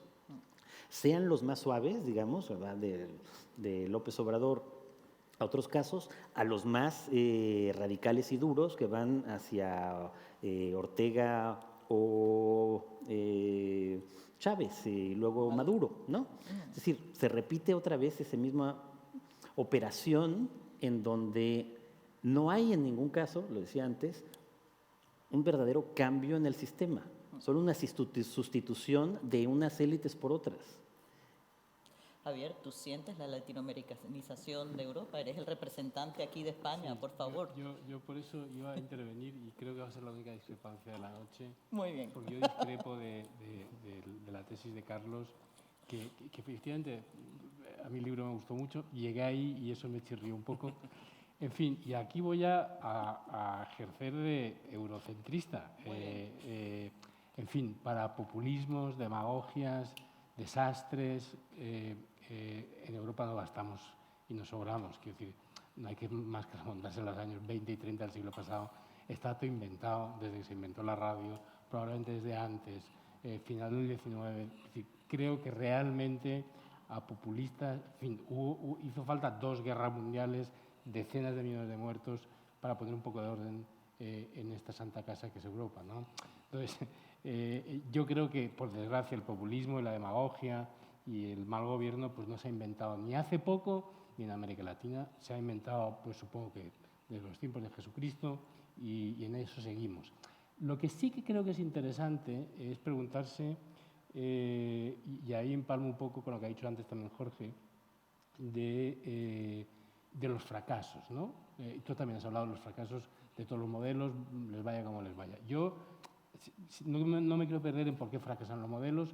Yo creo que el modelo chileno no funcionó nunca, pese a los números grandes. Yo, honestamente, cuando había un consenso generalizado de cuánto está creciendo el PIB y cuánto no sé qué, yo miraba por dentro las cifras, ya no digo el coeficiente de Gini que mide la desigualdad, miraba los salarios base, miraba las universidades privadas, lo que costaban, la sanidad privatizada, y decía, ¿aquí cómo no estalla? O sea, a mí cuando estalló Chile, la única pregunta de esto es por qué no ha estallado antes, ¿no?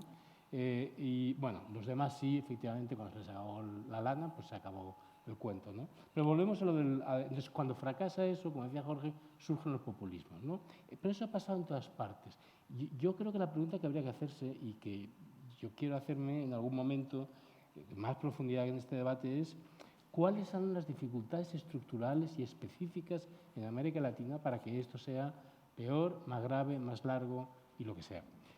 Quitando el folclore, quitando que los latinoamericanos son distintos, quita el folclore creado por Europa y creado por los latinoamericanos, las novelas de dictador, en fin, hay toda... distintos? Perdón que te interrumpa. ¿O les gusta a los demás vernos distintos? No, porque yo me siento muy igual, ¿eh? Aquí. Por eso digo, yo buscaría, quitando toda esa farfolla folclórica, cultural, y yo admiré mucho el libro de Carlos, me ilustró mucho, pero honestamente creo que el desgobierno en América Latina tiene raíces más profundas que todo ese desastre que tú cuentas muy bien y que es muy apasionante. Sería como decir, oiga, mire, el fascismo en Italia fue culpa de Marinetti, ¿no? O fue un gran... Pues no, Marinetti estuvo ahí y hizo lo que hizo, pero, en fin, yo no le atribuiría la mayor parte de la culpa. Entonces, yo quitaría todo el folclore, todas las novelas de dictador, toda la literatura de no sé qué, intentaría buscar razones estructurales, específicas, concretas, digo, no culturales, de por qué es tan difícil gobernar en América Latina y por qué cuando se gobierna mal las consecuencias son peor. Y creo que hay alguna pequeña contestación. No voy a hacer aquí una tesis ni un tratado, una proposición. Es que en Europa efectivamente hay mecanismos, hay estructuras que pueden ser nacionales, élites más responsables que las latinoamericanas, instituciones más sólidas que resisten el empuje de... ¿Se oye? Desde el principio, tengo que empezar desde el principio. No te han escuchado nada, Javier, Nada. así que... ¿Desde dónde no escucharon? Desde Jesucristo. Desde Jesucristo. Bueno, entonces, no voy a empezar desde el principio. ¿Ahora se me oye? Bueno, para haber protestado antes, era alguien que ahí arriba antes de llegar el botón. Entonces, no sé dónde me he quedado. Lo que quería decir es que yo quitaría... La pregunta sobre sí, en qué momento esto se convierte. Pero lo que quiero decir es que yo quitaría todo el folclore. Los latinoamericanos no son distintos de los habitantes del resto del planeta. Por tanto, hay que buscar cuáles son las dificultades estructurales que dificultan un buen gobierno o que impiden un buen gobierno y que hacen que cuando hay un mal gobierno o hay un populismo sea más dañino y dure más. Quitando todas las cosas culturales, todo eso ha ayudado y todo eso ha animado, digamos, darle palmas y el otro baila, ¿no? Yo iría más a cosas que podamos objetivar, por ejemplo, élites, digamos, más estructuradas, menos egoístas, menos lo que tú quieras, en Europa en general, que no siempre han sido así, pero que la evolución les ha forzado. Y ahora iremos a eso. Instituciones más sólidas. ¿Cómo se hacen las instituciones sólidas? Pues como el césped de las universidades de Oxford, que alguien preguntó, oiga, ¿y este césped tan bonito y tan sólido, cómo lo consiguen ustedes? ¿Una semilla especial? No, mire, es muy fácil. Usted lo planta, lo riega, se espera 400 años y ya tiene esto, ¿no? Bueno, pues falta de madurez de las instituciones, élites agresivas. Y todo eso hace que... Y la falta de anclajes de todo tipo, institucionales, multinacionales, que Europa sí tiene. ¿Creen ustedes que en España ha habido malos gobernantes? ¿Malos gobiernos y malos gobernantes? Claro que los ha habido.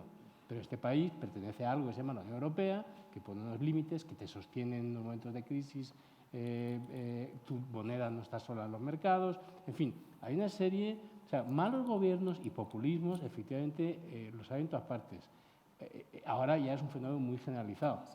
Parecía, efectivamente, si uno mira atrás, que se inventó en América Latina hace unos años, 10, 20, Chávez, no sé qué, y ahora tenemos aquí a Trump, ya no sé qué.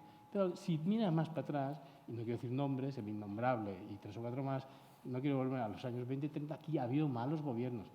Hace poco, 1 minuto, 2 minutos, hace poco, no quiero decir nombres en España para no enemistarme con nadie, pero todo el mundo coincide que Berlusconi fue un mal gobierno, todo el mundo, el que viene en Italia va a ser un mal gobierno, pero tienes ahí instituciones más o menos sólidas, una economía no sé cómo, unas élites tal, una pertenencia a un bloque que te limita las opciones y que en última instancia cambiarán a Berlusconi. Una moneda común que te sostiene la tuya y que no te lleva al precipicio como te puede suceder allí. Es decir, el problema es el déficit institucional, creo, déficit institucional que incluye a las élites avariciosas. Yo creo que, por un amigo mexicano que me dijo, mire, si esto es muy fácil, el gobierno tenía que reunir a los empresarios, a las élites, y decir, a ver, cabrones, ¿cuánto cuesta una sanidad universal, gratuita, sólida? ¿Cuánto cuesta la educación? 3 puntos del PIB, 4 puntos del PIB, pues órale, sale barato. Eso es lo que Europa, creo, que, insisto, a veces con decenas de millones de muertos y 2 guerras mundiales, por culpa de todo eso, o sea, de ese populismo, de esa demagogia y de ese fracaso del modelo. Todo eso arranca cuando la economía se hunde. América Latina no tiene esas bases y, por tanto, es más inestable. Pero yo no creo que haya nada en la genética, ni en la cabeza, ni en la cultura, ni en el folclore latinoamericano que inevitablemente tenga que llevar a eso. Perdona. También apunta un poco... Prometí ayudarte y me estoy... y te ha sido, sí. pero no importa.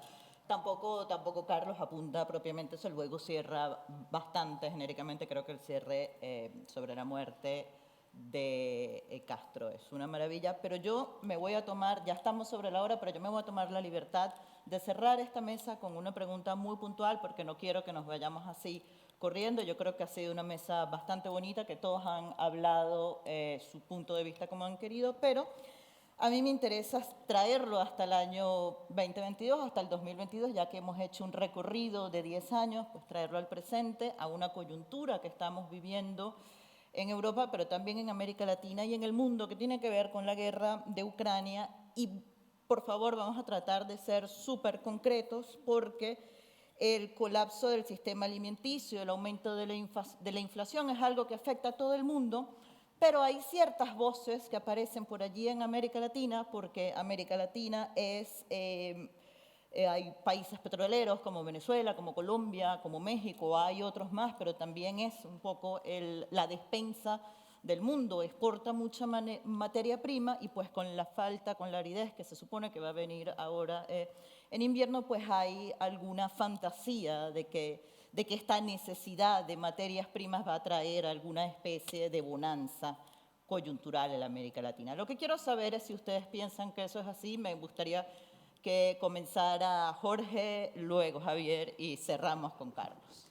Bueno, voy a tratar de enlazar la respuesta rápida a tu pregunta con lo que estaba preguntando también Javier, de qué es lo que hace que el fracaso sea tal en América Latina en términos políticos.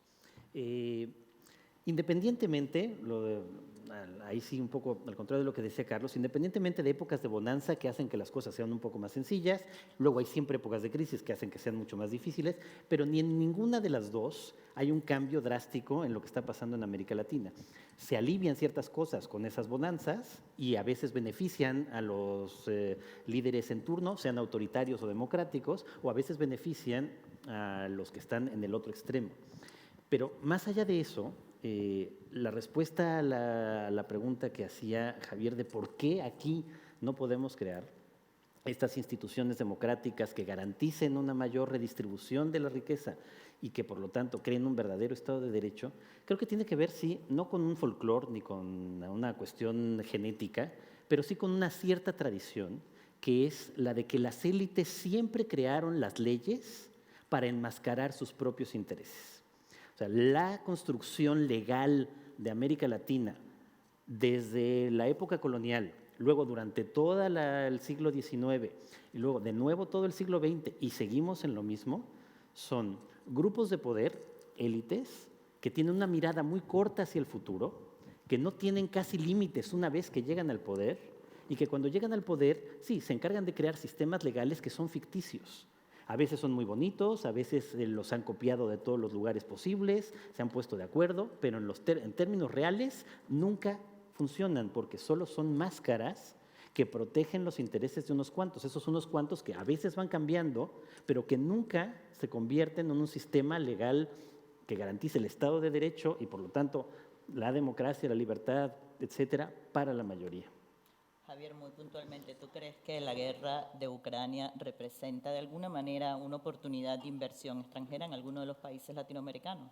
Yo me declaro incapaz de adivinar el futuro. Paso palabra y le cedo amablemente mi tiempo a Carlos. No, quiero decir que tienes el tuyo y el mío. O sea, puedes... Nada, antes una puntualización. Perdón, si es la puntualización, rematar lo que ha dicho Jorge, no sé si más sucintamente, que es la debilidad del Estado que hace que no sea capaz de proteger la vida, que es el principal derecho, hace que esté cooptado permanentemente por esas élites. Las élites son todas, empresarios, ricos, sindicatos, el sindicato de Pemex, el sindicato de maestros, algunas iglesias, el ejército. En fin, no solamente son los ricos, sí, sino no solo son los ricos, sino cualquier grupo de poder es capaz de secuestrar el Estado. Ya, gracias, Carlos. Es que el gran problema es que desde muy pronto, en el siglo XX, las ideas, es decir, los pensadores latinoamericanos, decidieron que la democracia liberal era un asunto sajón y no latino, que para gobernar los países latinos se necesitaban élites ilustradas, una aristocracia del espíritu, así se llamó. Eso ha hecho que se cumpla lo que Jorge ha dicho. Siempre hemos tenido gobiernos elitistas, es decir, no ha habido verdadera igualdad y no se han creado instituciones igualitarias. Hay instituciones, pero siempre son a veces trajes italianos, pero que llegan hasta la pantorrilla, es decir, no cubren a todo el país, siempre dejan a mitad del país por fuera. Cuando funcionan. Yo diría más bien bueno, o por ahí, exactamente. Son a veces, digamos, hablo de mi país tiene instituciones muy sofisticadas, pero no alcanzan a la cobertura total del país. Y en cuanto a élites, hemos tenido de todo tipo. En Colombia ha habido élites de una cultura asombrosa. A nosotros nos gobernó Miguel Antonio Caro, que tradujo la Eneida, que hablaba latín, que era un poeta exquisito, que era un gramático de primer nivel, íntimo amigo de Menéndez Palayo. Entre los dos se daban la mano y alcanzaban a cruzar el Atlántico de la grandeza de estos personajes. Sin embargo, ser muy buen gramático y ser muy buen poeta y ser traductor de la Eneida no significa que uno tenga conocimiento del país que va a gobernar, ¿no? Y sobre todo que se tiene siempre una mentalidad aristocrática, elitista, y eso dificulta la igualdad. Es más, toda esta gente vio con desprecio la democracia yanqui. Les parecía una cosa masiva que fomentaba la mediocridad y el triunfo del número. Y desde ahí, de verdad, en América Latina no ha arraigado la democracia de verdad. Veamos los proyectos políticos latinoamericanos. El priismo, tú sabrás bien, era un proyecto nacionalista, semimonárquico, desde luego no democrático o no democrático liberal. El peronismo, ¿qué fue el peronismo? Bueno, fue un proyecto de cooptación de todas las instituciones y de toda la cultura para mantener a una misma estirpe en el poder eternamente. Hasta el día de hoy lo están. El APRA, que feneció con el suicidio de Alan García, también era un proyecto nacional popular con coqueteos con la democracia, pero que iba a convertirse en algo como el PRI, ¿no? El MNR boliviano, más o menos lo mismo.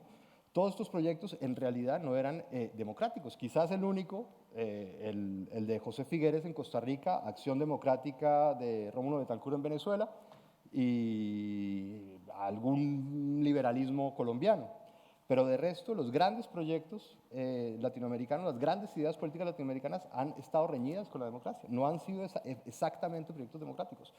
Creo que ese también es uno de los gravísimos problemas, ¿no? Pues bueno, la mesa de problemas está servido, corresponde a todos nosotros la responsabilidad de solucionarlo, poner nuestro granito de maíz en esto. Muchas gracias a todos y a todas por acompañarnos. No tenemos más tiempo, creo yo, para preguntas, a menos que los organizadores digan lo contrario.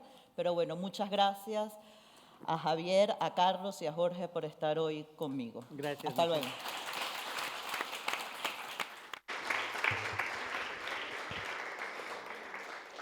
Muchas gracias a todo el público que habéis estado con nosotros, a los escritores, por supuesto, a los que nos habéis seguido por el streaming. Podéis ver todas las sesiones de esta semana de Centroamérica a Cuenta en el canal de YouTube de Casa de América, y también os invitamos a, si queréis seguir Centroamérica a Cuenta, mañana a las 6 de la tarde en la librería Rafael Alberti. Muchas gracias a todos.